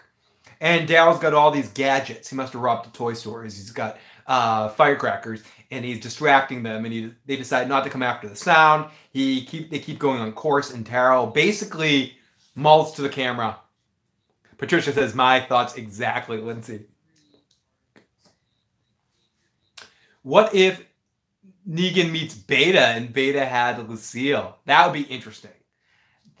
I'm curious. Beta is probably the character I don't know the character of Beta from the comics. I don't know anything, but I'll stop calling him Opie. Beta is the character I'm probably most looking forward to next season, just because of the actor that's playing him. Home Alone tricks failed Daryl on this one. Apparently, Joe Pesci's running this herd. The Soggy Bandits are running the herd, Mike. Dr. Enos the penis, is 22. How old is this savior singing guy? He's probably 30 plus, he looks. Christopher, I must have missed something. I don't know why Hilltop and Alexandria are cold towards each other. Christopher, you did not miss anything. There was some unexplained phenomenon in the 6-year time gap that happened between Maggie and Michonne that sent Maggie having to leave Hilltop and setting Alexandria on its own. Something happened. Maybe some group from Hilltop, a splinter group, came and tried to attack Michonne for some action of taking the food. I don't know exactly what happened, but some shit happened. And we don't know what happened. And they just are vaguely hinting towards it. $20 said Tara will get a big send-off like Carl. Well, Phil, I will never stop calling him Opie. Neither will I, to be honest with you. Tell himself, I got my own boobs, so hers don't impress me. I love you, Centovia. You have an amazing sense of humor, Centovia. Tara and Eden are like syphilis. They're painful. It won't go away. They'll eventually make you blind. The X, I'm not sure. Maybe... Could it be kidneys? Could it be harvesting organs? Maybe they needed some sort of transplant and they harvested off Michonne? I don't know. The X is interesting, or maybe she was just branded by some sort of splinter group connected to Hilltop. Again, I'm just spitballing. I was saying I hope it does, but I don't think it has anything to do with the Whispers, if I'm guessing, man. East Side, West Side beef, as old as time, of course.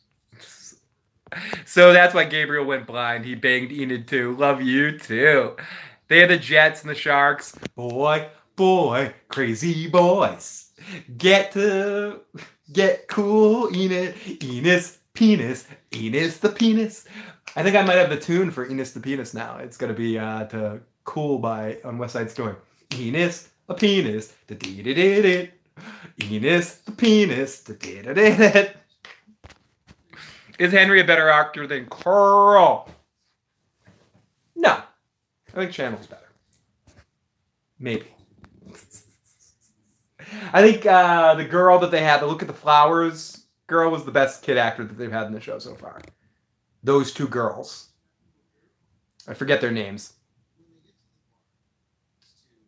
Yeah. I think they were the two best kid actors that The Walking Dead have. I don't think The Walking Dead does necessarily great with kid acting. But I don't think Henry's better than Carl. I think Carl had a few good moments on the show, and Henry hasn't had one yet for me. No. So everyone's better than Carl. Do I watch App Movie Idol? I do not. Should I check him out? Lizzie, thank you. Lizzie and Micah. Micah did not look at the flowers, though. No, she did not. She had a different... She didn't have a chance to look at the flowers. But I remember those two actors being good. for kid actors. Enos the penis. Now I just have the cool song. Boy, Enos the penis. Okay, so we go to a really foggy Nelson scene. Oh, God. Movie out of this Walking Dead content is really good. Awesome. Well, I will watch, and maybe, hopefully, I could do a crossover with Movie Idol at some point. I'm always looking for more people to talk about The Walking Dead with, and I've sent it out to, I've had more luck, obviously, doing crossovers and collaborations with Game of Thrones people, but I'm always down to check out and hopefully do podcasts with Walking Dead folks as well. But anyways, so, and I have reached out to a few that got back to me and then suddenly stopped getting back to me when they realized I don't talk only good about the show. So, not mentioning anyone by name, but I have reached out to somebody, and you got back to me and said you wanted to do something, and then suddenly you disappeared, and you're shilling for the show right now. So, I don't know what happened. As Joe likes to say, AMC's watching, so maybe AMC got to this person, but that's all I'll say. Anyways, it was a bummer because I was excited. Okay, so we go after the foggy scene, very foggy Nelson. Da-dun-dunch. And they're in a creepy set as they've seen some walkers coming in the mist. And Eugene is freaking out, and the gate's stuck, and they toss him over. But the walkers are here, and Aaron, Jesus, it's time for fighting, no more running, it's an action time. Jesus curb stomps one as Eugene hears the walkers, and it's fight. It's just like Lost here. Then Then Michonne shows up at the gate, and Magna's there too with her little group earning their keep as they get the gate open, but Jesus decides to stay there for a slow motion fight. And slow motion kills some people. It's an action kill. It's really good as we all know that Jesus is about to die right here. As kill, easy kill, easy kill. One ducks, stabs him right in the heart, and whispers something to him like...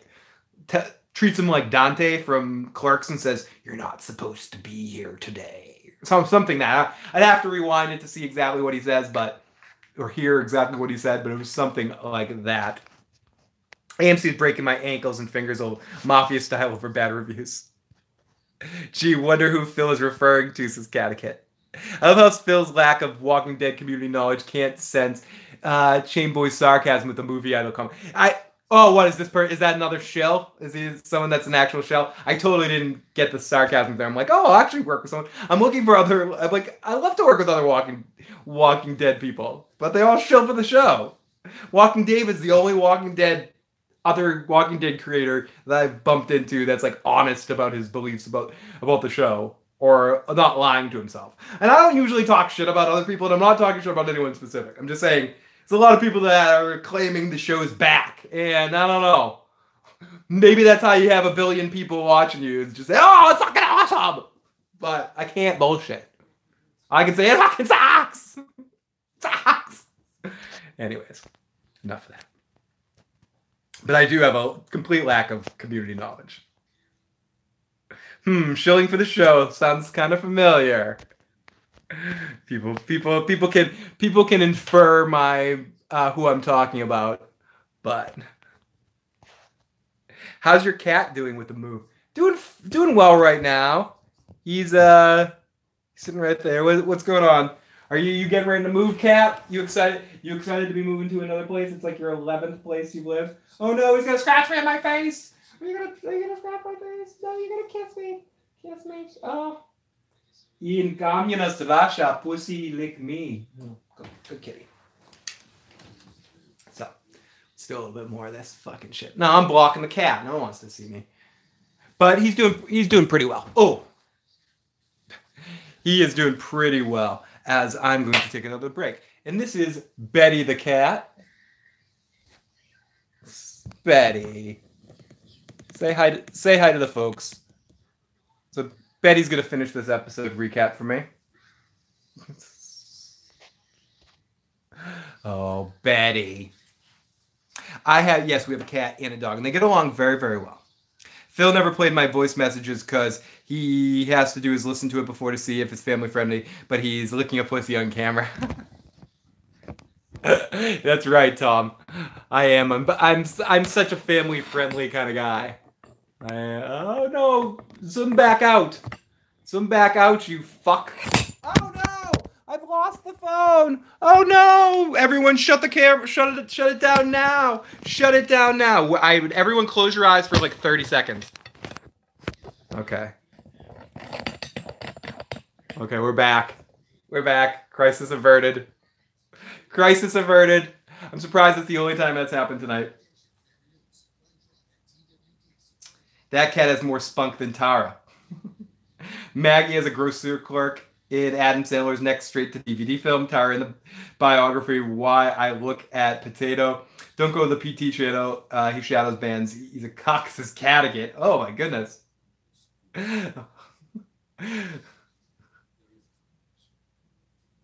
And David says, I hate turning into Matt because he has been coming in his pants for this arc for the longest time, and he has ruined my initial interest in it. And he is such a nonstop stroke fest over there, says the Walking David.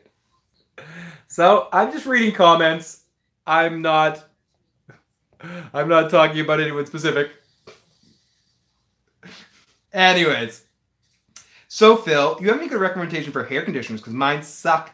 Either that or my hair is just being horrible. I would say hair conditioning is... I'm actually going to answer your question. I do use Pantene, usually, or Tresemme, Decime, ooh la la, barbecue sauce.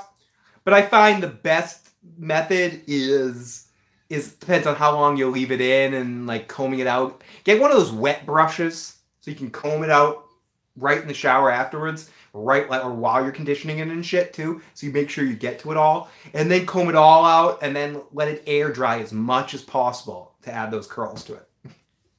Hair tips with the Tripper, Phil. Pantene or trust me, yep. Test me, ooh la la, barbecue sauce. The Walking David is depressing at what his channel has become. He used to be more critical of the show. No doubt AMC is giving him special incentives. So Phil, so that's my good practice. Walking David 9 trailer. The Oscar Whispers is standing on the front of the hilltop. That is awesome. Hair conditioner seems to be a recurring topic on this channel. Phil, hair tips. Use Aragon and Morocco oil. It will keep your hair silky smooth all day. Thank you, David. I do use the Pantene Pro V when I can get it. Sounds like a good viral channel. Hair in 420. I know. Maybe I may have to make that to supplement this shit. Do I do a hair tips with a hippie? Hair with hippies? Maybe it's Maybelline. I'm having a bad hair day, sorry. It's rainy and gross. And I'm disgusting. I didn't shower today. I'm dirty. And, I smell like a real hippie today. It's just been moving boxes and shit. And eating dirty pizza. Okay, so the voice says, the voice grabs Jesus and stabs him. Opie grabs Jesus. It was that. I think that was Opie. The way his body was moving, I believe it was. So then we see shots for the next episode right away as they're in the greens of Alexandria, as we're set it up for next season, as we get a lot of little hype messages. And Tom asked if I could do a reaction to the trailer. I don't have the trailer in front of me right now, and I didn't take notes to it, so I can't right now. But I will say, it just looked like more of the same to me, but hopefully we'll get more as time goes on. I don't really like having a trailer that soon for the next half of the season, when the season's not coming until February. Was it really necessary to see that? No, it wasn't really necessary. They could have just left us at that end point. But we get left with our little group all being surrounded by the whispers as they start whispering. We found them. We got them trapped. Yada yada. Yippity yuda. Yippee yippee yippee hey hey. And that is our episode in our half a season of The Walking Dead. I wouldn't say this was the worst mid-season finale. I definitely would not say it's the best. I would say it's near the bottom half. But I think I want to say last year's mid-season finale was so anticlimactic.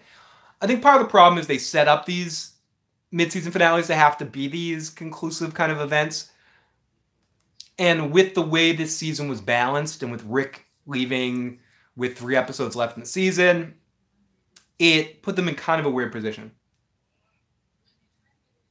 It's simply the meh-est mid-season finale. Yes, I think that's the best way of describing it. But I will say the end point, that last 5 to 10 minutes of the episode, felt like The Walking Dead should feel. I'm not going to say felt like it used to feel, because no, it didn't. It felt like it should feel at this point. It felt relatively exciting. It felt dangerous. It felt like you knew a character was going to die. You just didn't know who it was going to be, except they were calling their shot, and they were patterning her in the way that you just knew it was going to be Jesus. But other than that, you kind of could question that who is it going to be. Tim, make it passing out. Please. Hashtag save Tim Gersh. Why do you drink your beer out of a straw in public? I do have an answer to that. It's not a very sexy answer. It's kind of a disgusting answer. But it's an answer nonetheless. A couple years ago, during the last season of Game of Thrones, it's been like a couple years now, fucked up my lip really bad. Like, really bad. To a point where I still have trouble saying some V's and F's. It's just really fucked up. I got a big cut. I bit my lip, and it turned into this gigantic canker sore, which I'm pretty predisposed to canker sores as is. My grandmother used to get them all the time. It's a weird sort of zombie outbreak kind of thing of getting canker sores. And I've noticed over time of getting the sores that the weirdest things will trigger them. Silly things like if I had to switch my toothpaste to non-sodium lauryl sulfate toothpastes, and even other toothpaste, if I leave it on my mouth all night and don't wash out all the toothpaste, the next morning sometimes I'll have a canker in that spot. The other thing I figured out, that drinking liquids that aren't water, if they touch my lips over time, over an evening of drinking beer and shit, a lot of times the next morning I wake up with a fucking canker shit. But if I drink it with a straw and I aim it down my fucking throat, it avoids the lips. Maybe it's in my head. It possibly could be in my head. But for whatever it's worth, it tends to help out that, and I don't the shit doesn't show up. So because of that, now I'm in the fucking horrible habit of drinking out of a straw. I don't just drink beer out of a straw.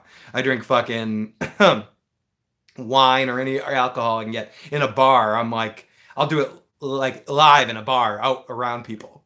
It's very strange. It brings up a lot of weird conversation, and it's not necessarily the highlight of my day, but it does allow me to keep talking and not have to take breaks because of stupid lip injuries. But Blue Steel's called me on my shit. It's all about my lipstick. I don't want to ruin my lipstick. And I got the herpes. Bobby Boucher got the herpes from Joe. Oh, sleepy pussy. It's sexy already. I know the sleeping pussy is right there. Sorry, you guys.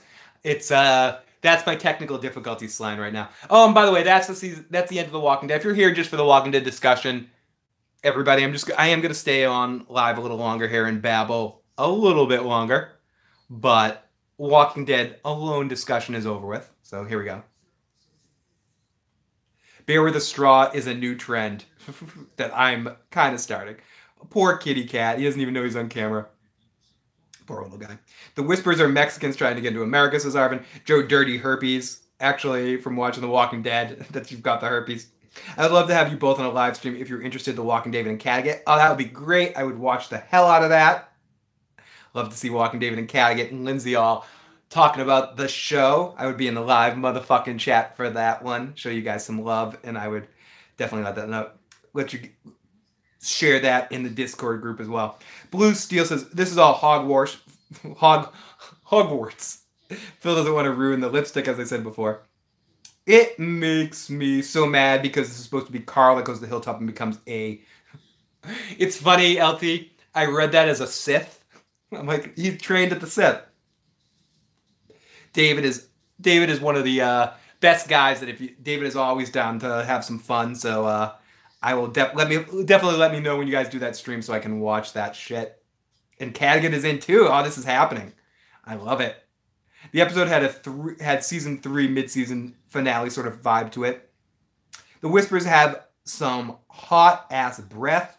Didn't Massachusetts legalize sandwiches, Phil? It did, and actually the first recreational stores just opened up. So, I mean, technically I could eat a sandwich on camera, but I realized, and I think I have actually, on some of the private streams, some of the patron streams, and on the karaoke stream, I definitely was. But for the normal stream, it's more habit than anything. To set up the camera and go off the angle. It's just one of those things that is almost funnier that I don't do it. But I think eventually I probably won't hide it. It's like, maybe I'm not doing that.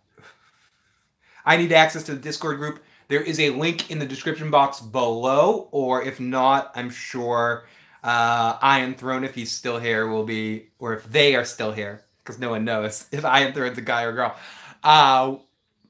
we'll be sharing the link in the description box, or in the chat. But it is in the description of this YouTube video to keep the discussion going. Lindsay says either Tuesday or Wednesday, whenever the ratings are released, Cadigan The Walking Dead. Ooh, I'm excited about watching this. But yes, Massachusetts did make that legal. And as I mentioned, the first recreational stores were open this week. Took them a lot of time to get those recreational stores open. I'm very excited about that. I'm probably more excited about casinos being open in Massachusetts than the legality of that. All I really care about is the decriminalization, partially because I never had problems getting it. But stores are fine and good, and they're great, and I'm definitely going to make access and make use of them, depending on what the better deal I get price-wise is. But the growing is really the cool thing, being able to grow, which technically the sandwich I'm eating right now is a grown sandwich that I grew myself, that you probably could have seen on streams this summer outside. So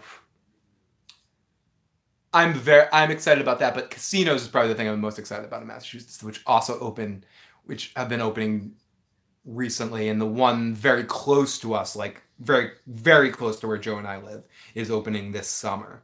And actually my bandmate, some of you guys may have watched our live music stream that we did, the 2-piece Trip band.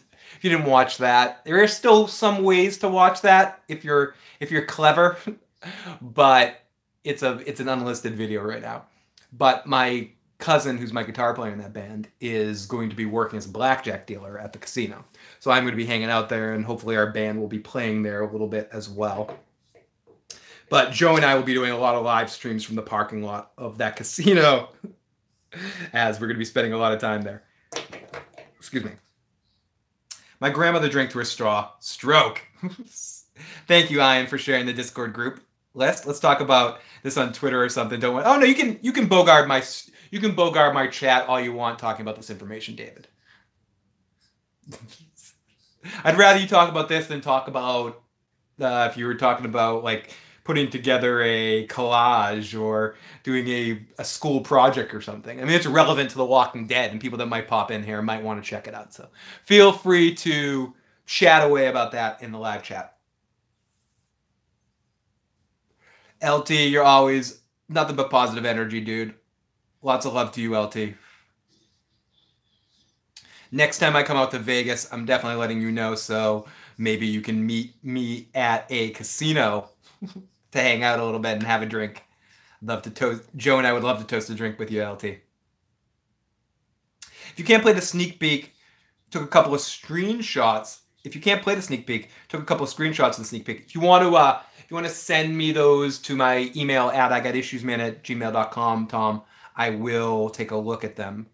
Here, I won't be able to show them on the screen, but I will take a look at them and talk about them. I can't tell if you really are enjoying The Walking Dead or you're ultimately just trolling. Oh, you did email me. Okay, awesome. So let's go through these screenshots. Oh my God, Tom, you just sent me a screenshot of your penis. I don't want to see this. So the first one we see looks like we get an aerial shot, kind of like I wanted, with someone in a coffin. I think this is Jesus' funeral. We don't get an aerial shot of walkers. We get an aerial shot of Jesus' funeral. Then we have Balls of Fury guy and Enid's boyfriend hanging out and looking at each other like farts in the wind. Then our next shot is a little too dark for me to see on my horrible computer here. It's someone. Is it Magna? I can't tell. Then we got two people looking at workers in a field. Oh no, it's walkers. Oh, we see these are the whispers, as we see their shoddy looking masks from behind. We see the community. We see some weird cowboy with a mule playing Red Dead. It looks like Rosita and Gabriel are having some issues as Gabriel's praying as Rosita's coming in and saying, you should be praying to my ass. We see Legolas and his arrow-faced friend. No, we see Carol and that girl from the kingdom heading back and probably running into some trouble. We see Daryl heading into a basement with his arms wide. He's looking wide. We see Michonne and Sadiq getting closer. T-minus a half a season before they're hooking up. Then we see Carol and the king on a stage. Looks like delivering a monologue where it should be, instead of in normal life, doing his best King Lear or Lady Macbeth situation here, probably more likely. Then we see Opie, or Beta, in his full zombie garb, looking pretty fucking cool. I will say so myself. Then we see Michonne looking really upset. I mean, Michonne looks like she ate some bad lunch. Someone poked her in the butt when she didn't want it, and they surprised her. Someone pinched her unexpectedly. Someone broke her bong, knocked over her bong, that the glass shattered everywhere. There's something really wrong with Michonne in this scene right now. She's upset. And then we see that maybe she's upset because The Walking Dead returns in February. And then our last one is Negan. Not carrying his bat, but he's carrying what looks like a drumstick. With a pretty cool logo version of The Walking Dead, where it's the TWD with Negan in the middle of the W. With his stick. Now free as a bird. So thank you to Tom himself for all of that shit. Beta was a basketball player. Someone ate her sandwich. Beat small. Daryl's only 5'9". Tom Cruise towers over in real life. But still will be hilarious if the Whispers made a statement by killing the Hilltop leader Tara in front of the entire group, and it pans to them saying, oh, thank God we hated her anyway. Phil, do you think anyone will die in the mid-season premiere? Mid-season premiere, no. I think the mid-season premiere will set everything in motion to set our new characters, but I don't think they'll kill anybody else of our main characters. I think it will lead into the pattern that somewhere in the middle part of the season we'll lose somebody, and then we'll lose someone at the end. I think Carol or Ezekiel are going to die in the back half. And I also think... Who else do I think is gone? I think... I don't know. Some of these other ones I think are maybe here for a long term. I think Carol or Ezekiel is gone. Michonne is way too angry again. Michonne might be gone too at some point. Phil, am I too baked, or did Michonne have the old hair? Is that a flashback? It could be a flashback, Tom. You're not, I mean, you are baked, but that's... those are two different questions, right? It could be a flashback. She does look like that could be past Michonne. Because our only clue to future Michonne and past Michonne is the hair change. So that's a good call, Tom, actually. Phil's cat will break the internet. We can only hope. Betty? Betty. Old man Betty, what's up? Say hi to the audience. Look.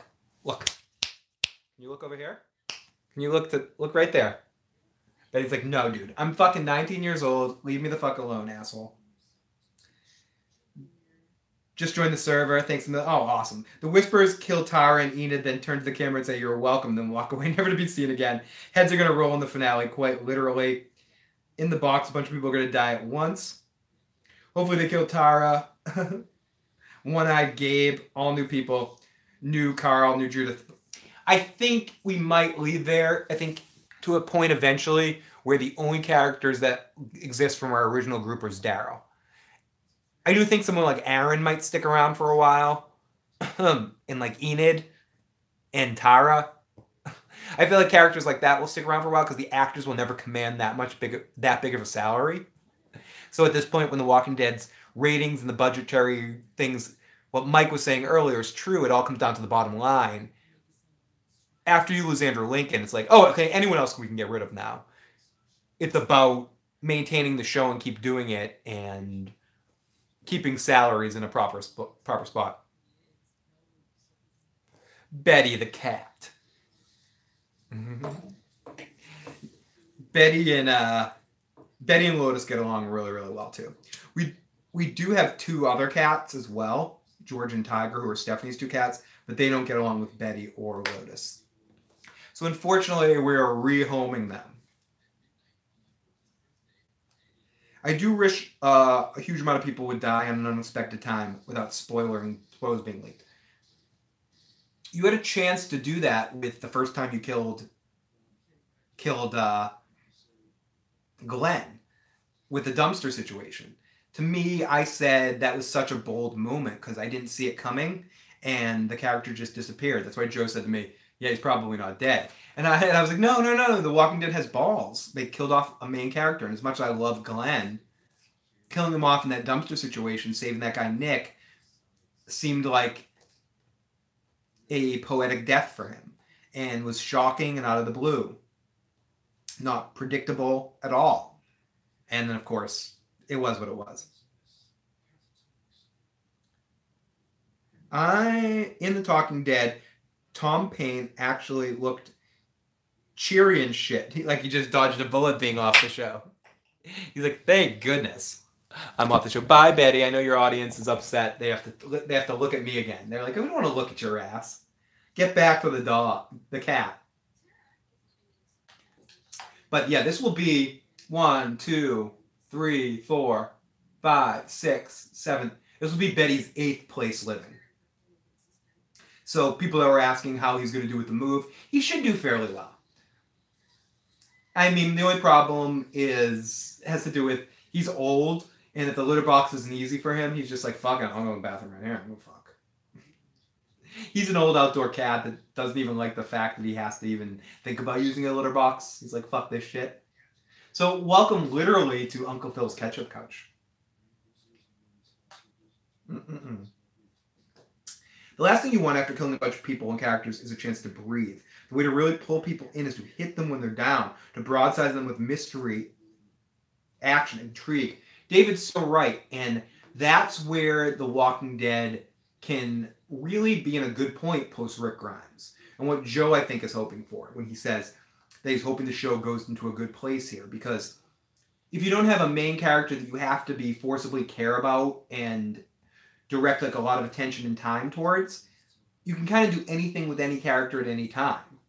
And I think if The Walking Dead wants to come back, as some people were saying, will The Walking Dead ever be back?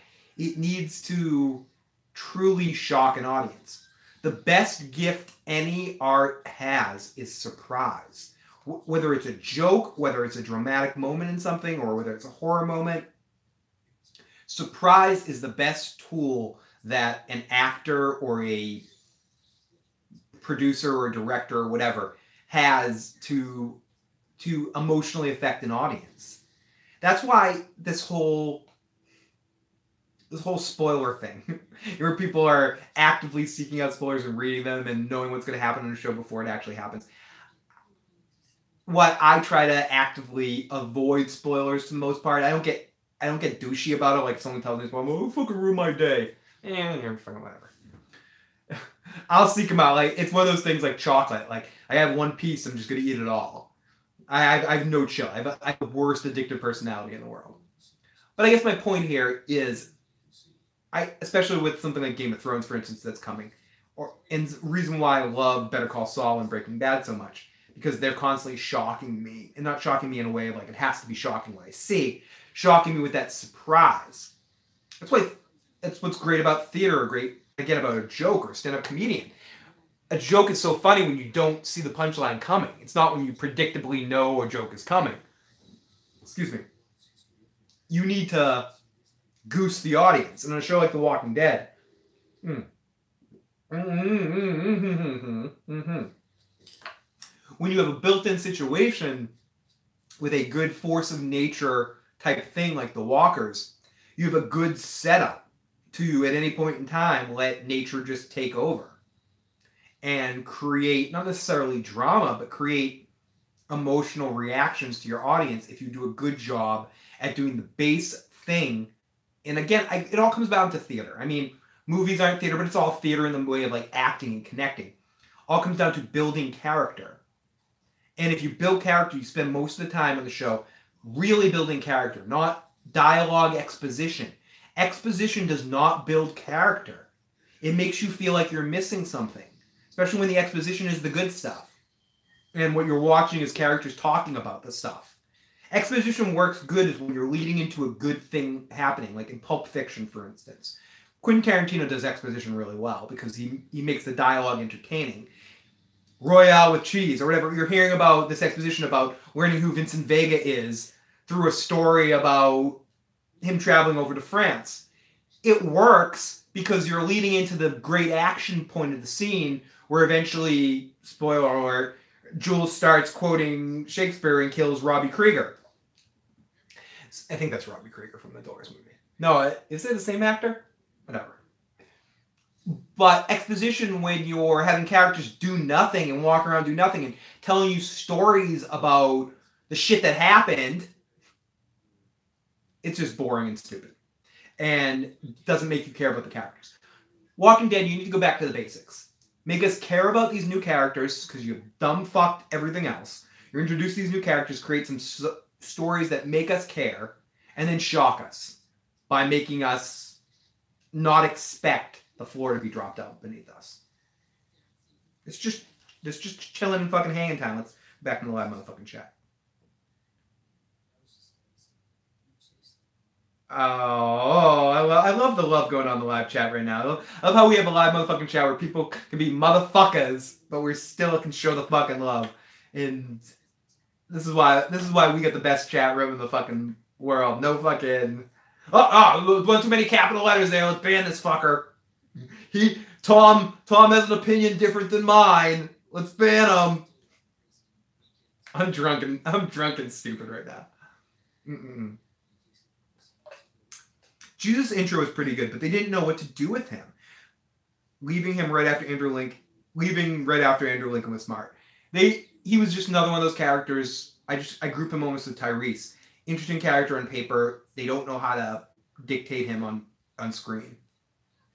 And Michonne is another example. I find the way they write Michonne on the show, she's, to me at least, a lot more interesting in what I've seen of her in book form.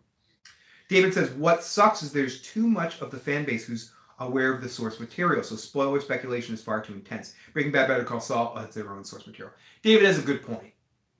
That it's hard to say fuck spoilers on something that a book or the other property exists. Reminds me of Vikings when people start talking about the Viking history in association to the show, and people go, spoilers! And then someone goes, the inevitable argument that spoilers, it's history, dude! How can history be spoilers? I can talk about the Viking epics because it's historic. So I can talk about it as a reference to what they decided to do in the show. Same with Game of Thrones is another example with the books. Now it's a different example where people are seeking out set spoilers and stuff, which it's different. I don't discredit anyone that reports on that stuff. All the power to that. If I wasn't an emotional person, I probably would be doing the same thing. But I emotionally want to be affected by this final season of Game of Thrones more than anything. More than I want to put put out crazy stuff where I can tell you guys, I want to tell you what happens. I have this awesome news. And I'm not discrediting anyone that does that. Really, this isn't like what I was saying about the Walking Dead people. I love all my Game of Thrones friends. And the people that decide to report on that shit, all power to them. No fucking bad vibes. For me, I want to stay the fuck away from that because I want to be fucking shocked and awed while I'm watching what I'm watching. And I want to get that surprise. But the information's out there. It's different when you're dealing with like a comic book. But that being said, last season with Boat Sex, for instance, the Boat Sex song, good or bad, whatever you want to think about it. If I didn't know about Boat Sex ahead of time, I wouldn't have written that parody song because I knew about it because I read spoilers. So I started going, oh, they have Boat Sex? So I started writing this silly, stupid song. I already know what I want to do for a parody song at the end of the final season of Game of Thrones. I don't know what the words of the song. So I'm like, should I read the spoilers so I know how to word the song? Like I know the song I want to parody. I know what the chorus of it is. Excuse me. But what I don't know is what the words are yet. So I'm like, do I want to spoil myself just to know what the words of the song are going to be? But with Walking Dead, the comics are just such a important part about it, and so much the way of telling the stories and are so far out there, and the stories are so far behind in the show, and they'll never catch up to it, that it's hard to judge it as spoilers when people start talking that material. That's why I didn't stop people from talking about the whispers in the chat room, because it's out there, that information is out there. And I'm losing my voice because I'm not talking to a microphone. I'm like talking to my faraway phone. Let's catch up with the chat. Phil loves jumping shark shit out of nowhere deaths. It's not about nowhere deaths. It's about shocking me with a storyline. Better Call Saul is a good example of where they don't have shocking deaths out of every avenue, but they still shock me with story beats that they hit. The Bible, not Shakespeare. I love the Hateful Eight. Oh. Dog, wake up, dog. Wake up, dog. Oh, wait, how was I doing that? Atari Dad, I would never do that. Ugh, gross. Just the thought of it makes me sick. Atari Dad. Excuse me. Walking Dead has bad pacing. Fucking pacing. Walking Dead is a fantastic concept, but the writers are utterly uncreative, plus they're untalented shit. Ugh, Atari Dad, gross. I wouldn't dare turn into that stupid cocksucker. Paul Q says, the maze zombies. Mike says, when Daryl is about to die, saved by a helicopter, we'll have visions of the dog talking to him. It'll be Norm Macdonald's voice. Game of Thrones can show you 6 story arcs in one episode, but The Walking Dead can't even do one fucking effectively. Wait, he's still relevant, says Catagate? No. Only for smarter people to make fun of him. Rude. That's a very good point, The Walking Dead. That's why I get irritated when I see readers bitching about this show not being exactly source material. Callie, and Mike having some fun times in the live chat. Voiced by Mike's better than Norm Macdonald. Voiced by Dog the Bounty Hunter. Vikings does not follow the real history. Sigurd was not killed by Ivar. He becomes king. Exactly. They use it as an inspiring point, But with some stuff with like Rollo, it tends to follow some elements of history, or with Bjorn, you can kind of predict where their stories are going to go by seeing where the historical. It uses it as an inspiration. Michael Hurst has said that much. He doesn't follow history one for one, and that's probably better. Plus, a lot of that is not really dictated historically. A lot of it's in fable. So a lot of it is open for interpretation. George R. R. Martin seems to be frustrated with the direction the show is going. Shortly after Euron was introduced in season 6, he quietly posted the passage from the book to be like, "This is fucking Euron, cocksucker. Look at my fucking suit of Valyrian steel, you motherfuckers. Phil, you're better at shooting from the hip." Oh, what? When I'm just like doing this, just sitting down, relaxing, and babbling? Better than when I'm working off a script? I'm never working off a script. It's just when I'm trying to read and try to talk about something. Tom, are you basically saying you'd rather all my streams be just me babbling, doing anything? You would have loved my old issues program. Basically, this was the issues program where I wouldn't have a topic necessarily, and I'd grip and rip news articles. People would just send me shit, and I'd read it and react to it in the moment, and not really have much planning or not really be directed around any one subject. I do promise to do more of that kind of thing in the future. My video game streams kind of turn into that sometimes when I decide to talk. Those are going to be a lot more fun moving forward because I'm going to be able to do that in my podcasting seat. So, Tom, I'll give you more of what you want, motherfucker. Don't worry. You'll get it. You'll get it. Fucking A. Oh, okay. But I wanted to know what you were referencing there. Yeah, what am I going to do? Ban people that disagree with me? Fuck that bullshit. Does he do that crap? Ugh. His only purpose is, again, to have smarter people make fun of him and my enjoyment listening to them make fun of him. David says, but there's too much expectation and why people think they can spoil it because, well, it's been out there for a while. Well, so it's fucking Harry Potter, and I'm sure some of those fans don't want it spoiled too. Walking Dead should have fired their entire writing staff way back in season 4, like Forbes said Walking Dead is television's greatest collapse. I am better at shooting from that. I really like what they're doing on the show Preacher. They're not completely faithful to the comic, but they're keeping the spirit of the source material. This is coming from a fan of the comic. I think Daredevil's another great example of that, of someone, they stay faithful to the source material of the comics, but not without doing the comics themselves. Do you think Chris Hardwick really enjoys the show that much? No. I think he enjoys his paycheck. And I also think you could see it in his face in tonight's episode. I was kind of watching a few minutes of Talking Dead. I don't think he liked this mid-season finale. I don't think he can like that he left the show. And mark my words, 10 years from now, after contractual bullshit separated, Chris Hardwick will do a podcast where he talks about his real feelings about when The Walking Dead started going downhill. When basically everyone in the mainstream starts hitting The Walking Dead for being shit, Chris Hardwick will jump off that bandwagon and jump on the other side and say, yeah, fucking really jumped the shark, didn't it? Excuse me.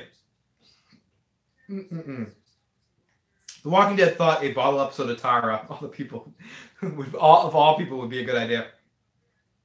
I really like what they're doing. Preacher, I really do need to check out Preacher. I've heard nothing but good things about that show. To be honest, what bothers me most about The Walking Dead is the same beats, the same Stalin. Like, you just need to watch season premieres and finales to be good to go. Tom himself is right.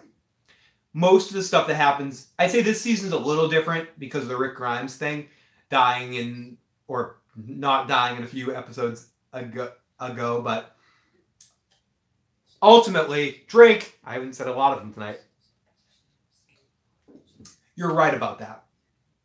It turns into, you can kind of basically just watch the premieres and the finales and know that you can hit those big moments, especially in the last few seasons. I'd say this half of the season's a little different because they had to deal with this matzo ball that was hanging out there with the Rick Grimes thing. Tom himself, it's a formula. And what's bothered me about the season is the formula of the 40 minutes of nonsense, 20 minutes of somewhat, 10 minutes of somewhat action, 10 minutes of real action in every episode this season, especially in these 3 post-Rick Grimes. If he was asked to host Talking Kardashians, he would say it was epic too. Oh my God, did you see the way that they Snapchatted that question right there? Oh my goodness, make sure you add me on Snapchat. Chris Hardwick. But no, you can actually add me on Snapchat at, what is it, Garrick Quark? Or no, Quark Garrick. It's either Quark Garrick or Garrick Quark. Phil the Issues Guy. Add me over there. Talk to me privately. Say, hey, Phil. I want Tom himself to send me a Snapchat of his left chest nipple. Do it, Tom. You won't do it.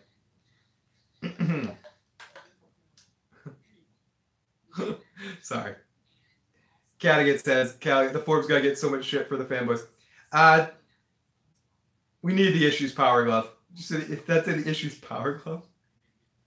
Lady Laura Dane. A lady is in the live chat. Always good to see be in the live motherfucking chat, to have you in the live motherfucking chat. Always great to be live, even from right here on my fucking couch. Whoa, it just got really blurry. Where is it? Or am I getting drunk? I've had 2 beers. I need to go in the kitchen and get a 3rd beer. I'm not done yet. What time is it? 12:24. Still got some time left. I'm not. We got 50 people in the live motherfucking chat right now watching live. I'm not going anywhere anytime soon. But I do need to run to the other room and get a beer. So let me see. Da da da da da da da da da da da.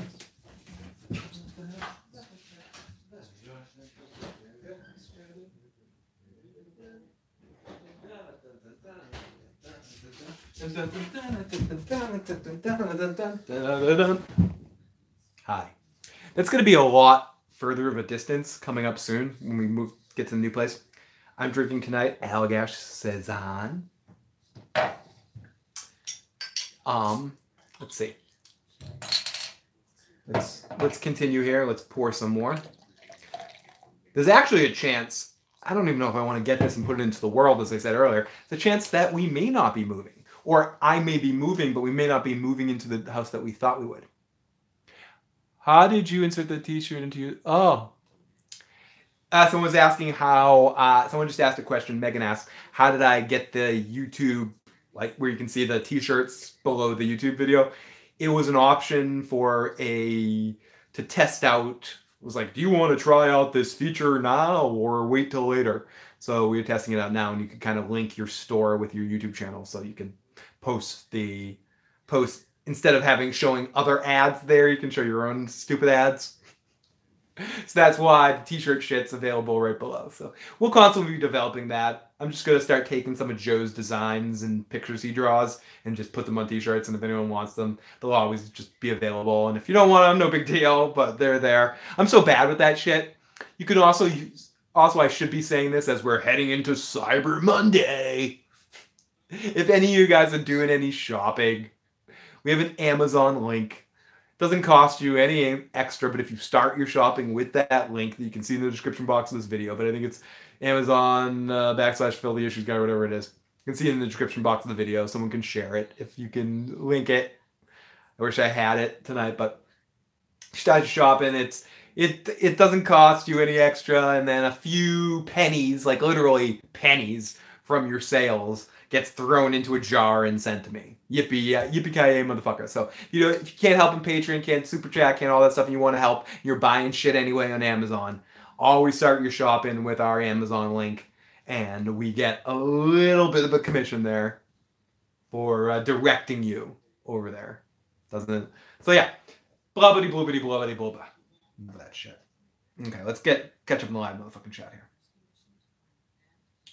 Some people are legitimate fangirls. Singled out hosting Marital Children, guest starring Chris Harvick. Yes, Phil, you need to check out Preacher. Speaking of which, I'll be doing news coverage on Preacher on my channel. So make sure, again, if people haven't already, check out Cynical Lindsay over there on the YouTubes. Catagate.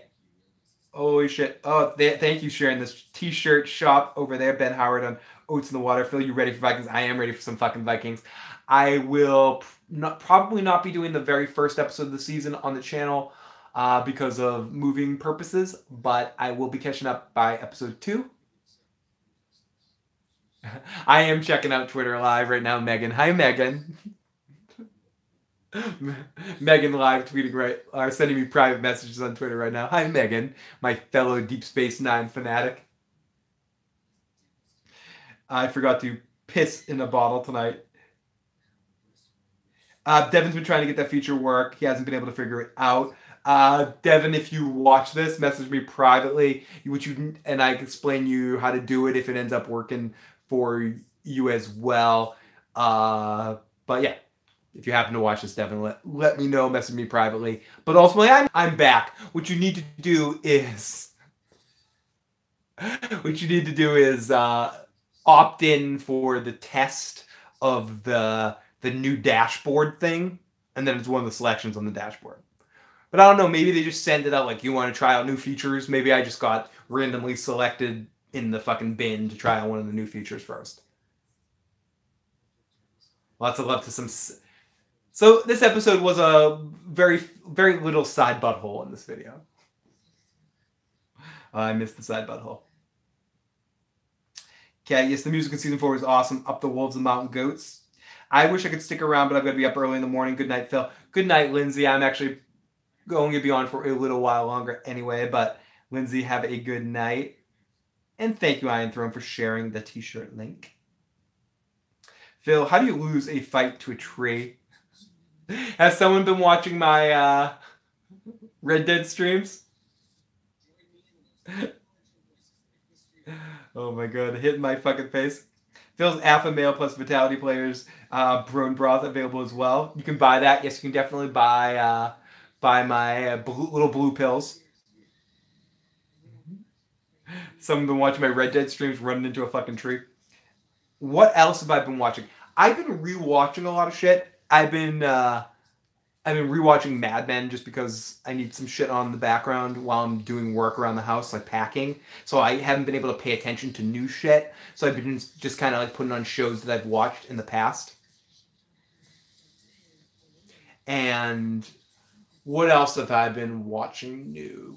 The last couple of new things I watched were Netflix-oriented, were the new season of Daredevil that we watched and we talked about. What else was... There was like a few things that came out of... I watched the whole new season of fucking... What the fuck's it called? Oh my god, I always blank on it. The fucking politics show on Netflix with used to have Kevin Spacey on it with Robert Wright on it. I watched that whole new season. We got broken alive on the fucking chat. The Kaminsky Method, or whatever it is, with Michael Douglas and Alan Arkin. We do. We get on the sex couch. Come sit down, David. I mean, Broke. Come sit down, Broke. House of Cards. Yeah, House of Cards. I can never remember that name for some reason. But the Kaminsky Method with Michael Douglas and Alan Arkin, I watched that. And I was very much entertained by that. It's a little sad at times, but it's well put together. Michael Douglas is really good on it. It's him as generally at his best at this point, and Alan Arkin's exceptionally awesome as well. I definitely enjoyed it. It's heavy at times. Excuse me. Danny DeVito makes a couple cameos, which is always awesome. Anytime Danny DeVito graces our screen, he's pretty fucking hilarious. And him and Michael Douglas, who I haven't seen them act together since War of the Roses, seeing them together on screen fills me with all sorts of positive feelings. So I generally would recommend the Kaminsky method or whatever it is. You'll know after the first episode if you can watch that kind of show. It definitely has its sad elements. You're gonna like be cryy in it at times, but I generally liked it. Alex Jones boner broth, astronaut diapers for YouTube streamers. I've thought about that before. If I did like a 24-hour stream, if I'd wear a diaper, I totally would. I wouldn't be surprised. It's YouTube constantly fucks with that fucking dude. They fuck with me too, but nothing like they fuck with him. Especially because he's like, fucking so there's so many people that fucking love him. They just keep fucking deleting his channel like a bunch of fucking cocksuckers. So fuck you bastards.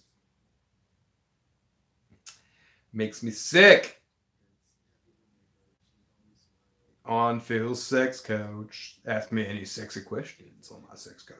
Can you ask Tom himself why does he forget shit? Because he drinks too much. I can answer that question for me. It's a combination of too much smoking and too much forgetting. Can you ask him why he changed his name? Does he keep asking you why he changed his name? Sitting on the ketchup couch. I gotta get a new ketchup couch. Hopefully in the new room we will have the ketchup couch. Like a legitimate ketchup couch. Yes, we will. Phil, have you ever watched Black Sails? You're treading on something that would make our lovely Miss Timo very upset. She's been constantly wanting me to watch Black Sails. I watched the first couple of episodes and I very much loved it. And I look forward to watching it. I don't have access to Stars. Someone was very nice enough to give me their Stars access at one point in time. But then I never was able to finish the show, and it's been so long since I logged into their account. I feel weird logging into their account again. But I will watch Black Sails eventually, and we'll eventually talk about that show. Maybe many years from now, maybe sooner rather than later, but I definitely liked what I saw. So will Georgia come back to Hilltop when they hear what happens to Jesus? I think so. Maggie won't, but Georgie will.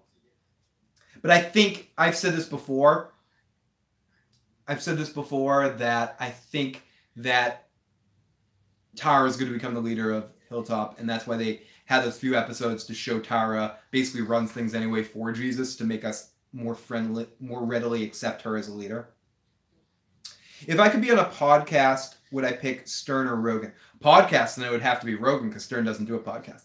If I could be on Stern's show or Rogan's show, who would I want to be on? Can I say Marin's? Can I say what the fuck? If I could be on either of their shows, it's hard for me not to say I would want to be on the Stern show. Even though Stern would not get what I would do, he'd make fun of me more. Whereas Joe Rogan, I think, would probably take the time to be like, oh, would be probably more into what I do and treat me more respectively. Whereas Stern would make fun of me for being useless and not in real radio because he thinks podcasts are shit. So, but growing up and with what Stern did for radio and my fandom shit, like it would probably, even to this point, would probably most want to be on the Stern. Between those two would probably be the Stern show. Even though I have a ton of respect for what Rogan does and I'm a fan of the Rogan show. But Stern's fucking Stern. We miss Timo. We've had some Timo appearances in the live stream, Ian. She showed up in a couple of Daredevil streams, and I believe she poked her head in a Walking Dead stream as well. So Timo is back in some form or fashion. You just have to be lucky to find her. She will be around definitely in The Walking Dead and more time as time goes on. So Timo is around. Timo has returned to us. She's had a tough year, so when you see her, make sure you give her lots of love. On Stern, I'd be reuniting with my dad. It's true.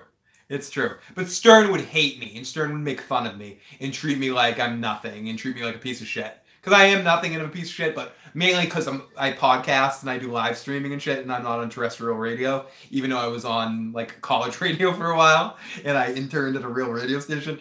He would still be like, you're useless, you didn't pay your dues, you suck, blah, blah, blah, blah, blah, blah, blah. You're not on real radio. He'd make fun of me constantly. Rogan would make fun of me, but he'd also be relatively interested in what you have to say. I'd be blazing on Joe's read. Yeah, it's true. I'd have more fun on Rogan. But if I had to decide between being on Stern and Rogan, I'd have to pick Stern because of the historical aspect of it and because of my childhood fandom of growing up being such a fan of Howard Stern. So, like, the chance to have said I was on the Howard Stern show as a guest would probably overtake anything else. To me, it's like the radio equivalent of saying you were on the Johnny Carson show on television. Like, there's just something about that. But I would probably have way more fun on the Joe Rogan show. Or even way more fun, like, talking to fucking... But I wouldn't say either of those would be on the tops of my list of if I could be, like, interviewed or on any person's live stream or radio show. Stern would be close, but I wouldn't say those were, like, the tops of my list of, like, people I could be on. Like, if I could be on anyone's show, anyone's live stream, anyone's channel, like, as much as I respect, a fan of Rogan and am a huge fan of Howard Stern, I would be too fan-to-me on those things. I wouldn't be able to be me. I'd be like, Johnny Rico says, have you ever noticed that every leader of Hilltop gets killed or just goes away? First Gregory, then Maggie goes bye-bye, now Jesus is dead. Make Enid the leader so she goes away, please. Thank you, Ellie. Check out the t-shirts. Damn, Phil. I'm like that with Vikings. I just saw like 5 or 6 episodes where Ragnar became the Earl, whatever the title, and then I was like, his bitch-ass brother plotting like Littlefinger. Maggie, Jesus, good. I moved away because I hated you all. You can have a hair duel with Howard Stern.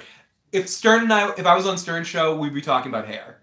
I think that's basically what we'd be talking about. So on Stern's would feel more like answering my stupid on Stern's would feel more like answering my stupid comments in the chat. Hilltops and curse. I'd pick Rogan for the free weed.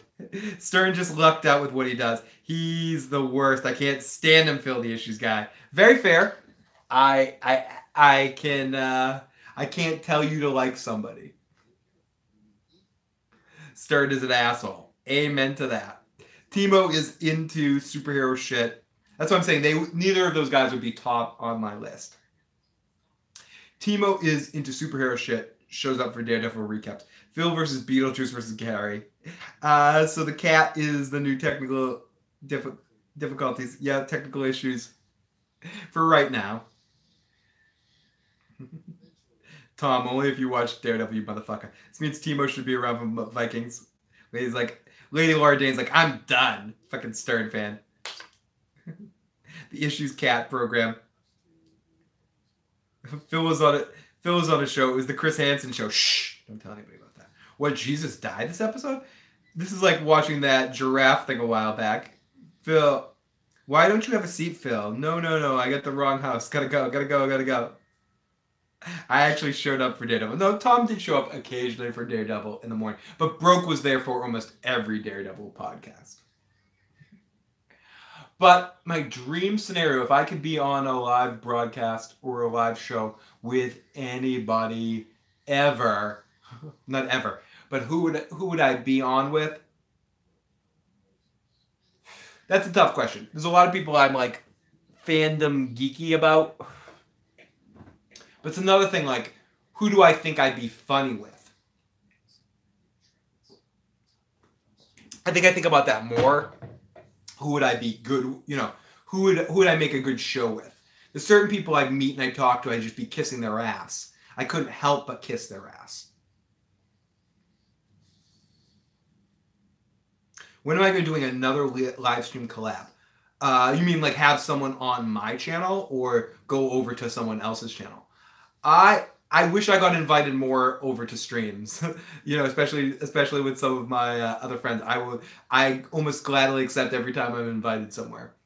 As for having people on, once I get situated into my house, I definitely very, very soon I can say that I will be inviting a couple of my old friends from Game of Thrones on to do some Game of Thrones podcasts.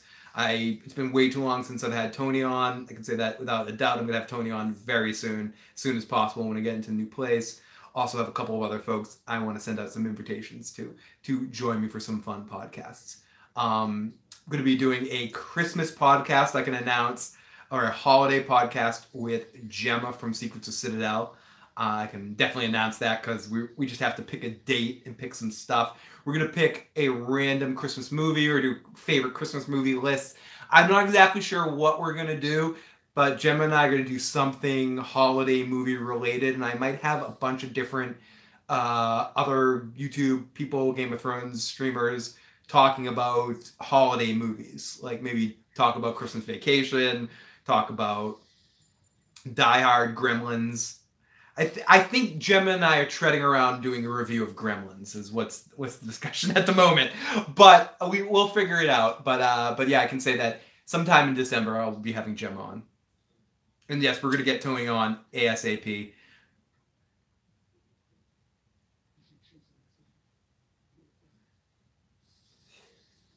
Phil, would love to see Phil do a collab with Roris. There's a bunch of Roris and I collabs. I had her on the channel, and she's had me on her channel a bunch of times. She's someone I will definitely be having on the channel again. Her and I have a lot of good times because we're both crude in the same way. but yes, I've been on her channel a couple of times, and she was on here last Game of Thrones season for one of our feedback shows. So you can look back and check that out as well. So we'll definitely be inviting her on up and coming soon. Should have been a Nightmare on Elm Street podcast. We're definitely going to be doing a Nightmare on Elm Street podcast. Phil can come on my show. When he has like 20,000 subs, I have 56. It's going to be a win. Maybe I could actually talk to Tony to see if he's willing to do a Nightmare on Elm Street podcast with me. But I definitely want to get Tony on something very soon. It's been too long since Tony and I have talked. And Yeah, she's funny as fuck, and we have a lot of great times talking. So so I can say those three will hopefully be coming up at some point in time soon. I'd like to see Phil do a collab with a guy who actually loves the show. You mean like a Walking Dead collab with someone that likes the show? I would love to do something like that. I would also... I've been pushing to do a couple of things with some people outside the Game of Thrones community as well too. And as I mentioned, if anyone has any YouTube people or podcasters that you'd love to hear me on their particular show or their podcast, please, I wouldn't say spam those people, but let those people know. Tell them to get in touch with me, because it's always better to come from a third person. Or let me know and I can reach out to them privately. So if you guys have anyone that you think you may want to see me on their channel, or some big, huge channel you'd love to see that have me on, let them know. I have not Lady Laura Dane, but I would absolutely love to if she would ever do something with me, but I doubt it. She's way too big. Of course, David. Anytime, my friend. But I've definitely reached out to a couple people. And I also will be doing something with Nick from History Buffs very soon as well, too. Sometime when... Probably as we get closer to Game of Thrones season. Probably a preview for Game of Thrones. Or during Vikings season as well. It's always good to get Nick's thoughts on Vikings. Right, as Iron Throne says. Don't spam them. Encourage them. Enthusiastically. Persistently. Be like, I want to see Phil on your channel. I see you doing a whole bunch of collabs and having other people on your podcast or in your live stream discussions. Why don't you invite Phil on? So, by all means, if you want to hear me talk and babble with other people, definitely help me by reaching out to them. Those are the best ways to help the channel grow. I have not picked up the book yet, but I do have a way to check it out. I do have access to the book. I am waiting to get myself the audiobook. And I have started to read it a little bit. And I definitely like what I read so far. But I have started to read. I could want me to read some of it to you guys right here, right now? Should we do this? Should I start to read this book to you guys? Let's see. Let's see if I have access to it really quickly. But I definitely want to get the audiobook because that's how I best take in information. But yes, let's start to read the first little bit of the book. Let me scroll down, sorry. Here we go. Let's do it. Let's do it. Let's 780 pages here, baby. Whoa, it's getting big. It's getting big. It's getting big. Well, you guys don't want to hear what I'm talking about. There we go. You guys don't want to hear full screen. Let's go. Let's go to next page. How do I get to the next page? Oh, I got to scroll down. Fire and Blood by George R.R. Martin. Table of contents. Skip. Scroll down. The maesters of the Citadel, who keep histories of Westeros, have used Aegon's conquest as their touchdown for the past 300 years. Births, deaths, battles, and other events are dated either AC or BC. True scholars know that such dating is far from precise. Aegon Targaryen's conquest of the Seven Kingdoms did not take place in a single fucking day. More than 2 goddamn years passed between Aegon's landing and his Old Town coronation. And even then, the conquest remained incomplete, dude! Since Dorne remained unsubdued, sporadic attempts to bring the Dornishmen into the realm continued all through King's Landing. All through King Aegon's reign, and well into the reigns of his son, making it impossible to fix a precise end date of the war for the War of Conquest. Even the start date is a matter of some misconception. Many assume, wrongingly, that the reign of King Aegon the first Targaryen began on the day he landed on the mouth of the Blackwater Rush, beneath the 3 hills of where the city of King's Landing would eventually stand. Not so. The day Aegon's Landing was celebrated by the kings and his descendants, but the conqueror actually dated the start of his reign from the day he was crowned and anointed in the starry sept of the Old Town by the High Septon of the Faith. The coronation took place 2 years after Aegon's Landing. So it's set up like a history book for people that don't know. And I think it's very awesome when shit like this comes out because it just creates more texture to the world. I understand the people that are like, oh, you should only come out with Winds of Winter, but no, that's fucking bullshit. I think this is awesome. I liked A World of Ice and Fire, and this is another piece into that just adds more texture and depth into this world. And if you're a fan of the Targaryens, it's kind of a must-read. I've enjoyed reading through it so far and what I've read. I can't wait to get the audiobook and listen to it and truly kind of take it all in that way. And yeah, it's definitely cool. And if you're expecting more narratives and more storylines and stuff, that's not the kind of book it is. It's more of a history book. And treat it that way and enjoy it that fashion. So, wish I was in the room with the man that created Cersei fucking Lannister. I got my autographed copy, but I'm only on chapter 2. I don't have the time yet. It was so nice to hear George R. R. Martin talk with book Lady Laura Dane. That's fucking awesome. Reading sucks if it gets you people to read that it can actually be fun. Phil behind the camera. I already do that, Phil, because it's always a good time in the live motherfucking chat. Phil in the Chris Chan show. I don't know who that is, but I would do everybody. I would do a collab with anybody. I have a lot of fun talking to people, random folks. And as long as you're fucking on the level and talk in cool shit, not full of complete. But even if you're full of shit, I'd do a fucking podcast with you. I don't care. I'd talk to you. I'd have fun. I have fun talking to different people. Fucking Game of Thrones nerds. Tom himself. It's like, you fucking Game of Thrones nerds. Tom, more than anything, Tom is hoping that Game of Thrones isn't good, so people complain.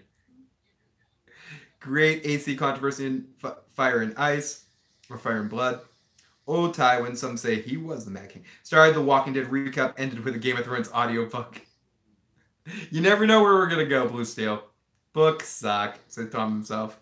Comic books. Reading sucks. Screw you for reading. Screw you, Tom. Fuck you, Tom. Fuck you, Tom. I'm reading it for the food descriptions. No, you don't want that collab, says Mike. Okay, I don't want that collab. Thank you. You're a collab whore. I love it. I am. I am, but I'm not. Because I'm actually not. I actually don't do too many, but I would. Because I'm always down. Oh, shit. Here we go. We're back. YouTube shut me down. It's funny. It's funny the moments where everything gets disconnected. And I'm back. I guess just to start to wrap things up. Everybody, thank you so much for joining me tonight. If you haven't already and you enjoyed this silliness, hit the like button, hit the subscribe button. We're back. This is like when you get disconnected on the phone with somebody. Do you reconnect to say goodbye? I guess I have to say goodbye. I'm not quite ready to say goodbye. Let's take a few more comments. Uh-oh, the white circle of doom. Oh shit, we lost you, Phil. I am a whore. If this ends with love talking to you, motherfucking chat, hope everyone had a good Thanksgiving or Thursday. We're back. Can you guys hear me? Is there sound? I'm not going anywhere. We lost half the people, but that's okay. Oh, someone asked, I might not be moving into the place. Yes, we went for a walkthrough today to the new place that we were moving into. And they were supposed to do a bunch of shit that they were supposed to get done before the closing, which is tomorrow at 8 a.m. And they were supposed to get a bunch of work done. And they're supposed to get like X amount of work done. It was electrical work, right? I'm like, why am I being cloak and dagger about it? They're supposed to do a bunch of electrical work and get permits and have receipts for the electrical work. So we get in there and we check everything else in the house out to make sure everything's okay.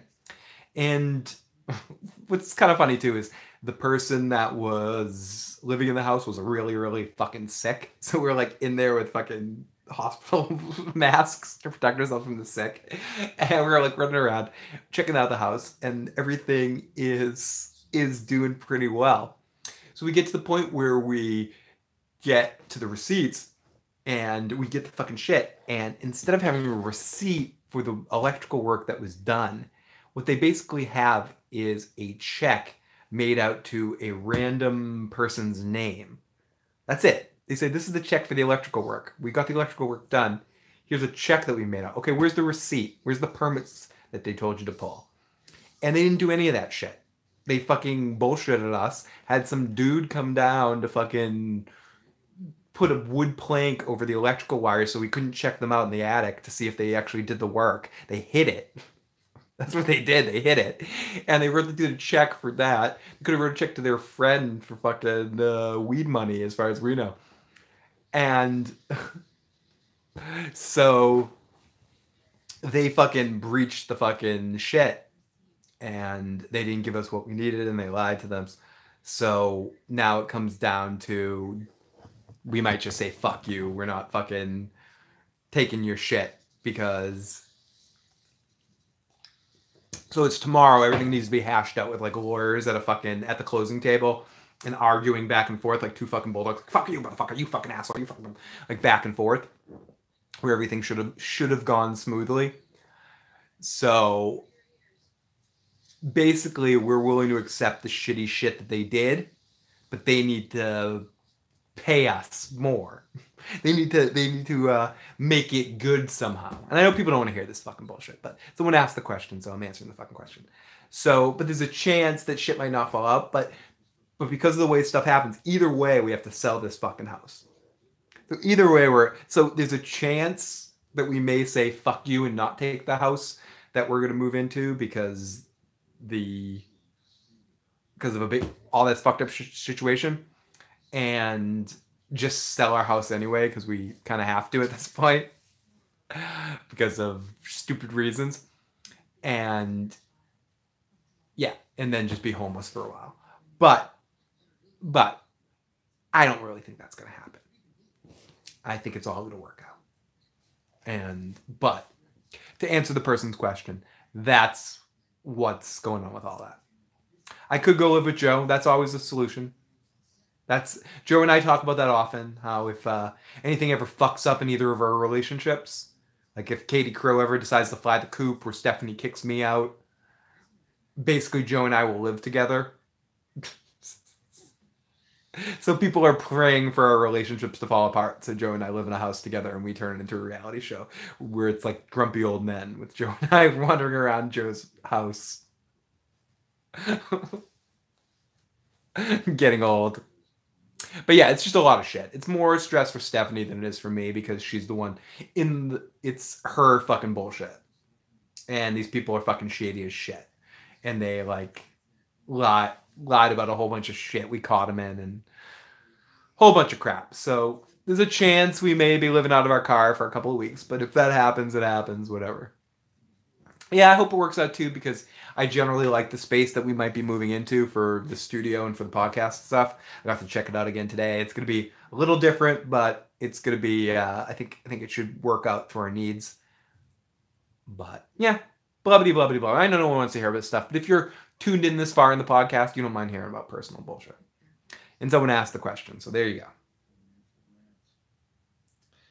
Homeless, but with a PS4. I take that in the group. Someone send Phil a house to P.O. Box. You can do that. You can send me one of those pixel brick shits. At least you get to shag in the back seat. You know, nostalgia factor. Of course. Well, my back seat's kind of disgusting. Oh my goodness. But it should be fun. It should be fun. Yes, Sandra Oh, nominated for an Emmy. Oh, she's great, but the opposite is even better. Oh, fucking sorry, I'm jumping in the live motherfucking chat. Thank you to all of you guys sending the positive energy my way. You guys are fucking amazing. And thank you to everyone that checked out this video. Oh, wow. Right now we have 31 people watching and 31 likes. Oh, that's really good news. But either way, I appreciate you guys being on here tonight for this quick stream. I wanted to make this quicker than usual.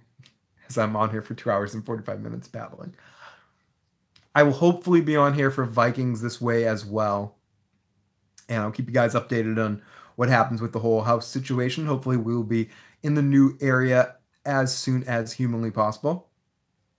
And maybe Bro can make us a house full of Funkos. You guys are awesome. If you haven't already, please hit that like button. Please hit the subscribe button. Help us grow by suggesting us to do a collab with somebody else, or help just sharing the channel by sharing it with a friend you think that might enjoy our silliness. Hopefully we'll at least be back for Vikings episode 2, and at some point at least to get my quick reaction to Vikings season premiere episode. It depends if I can find a way to be able to watch it on Wednesday evening, as I don't have access to that channel now because our cable's already shut off and I'm using it through stolen means. I would love to. King McKay's been on our channel as well. I would love to guest on King McKay's channel at some point in time during the Viking season, and absolutely have King McKay back on too. King McKay's great people and a very funny dude as well. I had King McKay on last season as well for the Game of Thrones feedback shows. So if you want to check out King McKay and me together, you can check that out on my channel if you look back on last season's Game of Thrones feedback shows. Yeah, King McKay is one of my shit buddies. He's truly good people. Got to meet King McKay out at the Con of Thrones, and King McKay's brother. Both of them are awesome dudes, and he's probably going to show up right now in the chat because we're talking about him. But King McKay pops in the chat on occasion as well. So yeah, I will definitely I'll actually try to have King McKay on my channel during Viking season, and hopefully be able to pop on his channel as well, because he does crazy on those. He does amazing, crazy Vikings content. So. Okay. Phil, you know Jake from Study the Craft TV? No, I do not. I'm showing how stupid I am. I don't know anybody. I'm like, can I be on the Angry Video Game Nerds channel?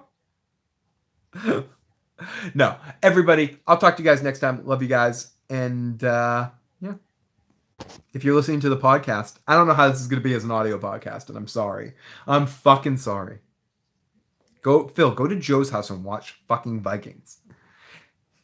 Joe's like, I don't want him at my house.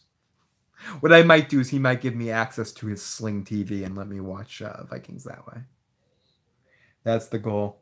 Good night, everybody. Thank you, everyone, for checking it out. And thank you all those that stuck with us through any technical difficulties we had. Hopefully this way doing a stream wasn't too distracting. It's better than not doing it, though. Bye, live motherfucking chat. You guys always make my evening better. Thank you, guys. Love you guys. Talk to you soon.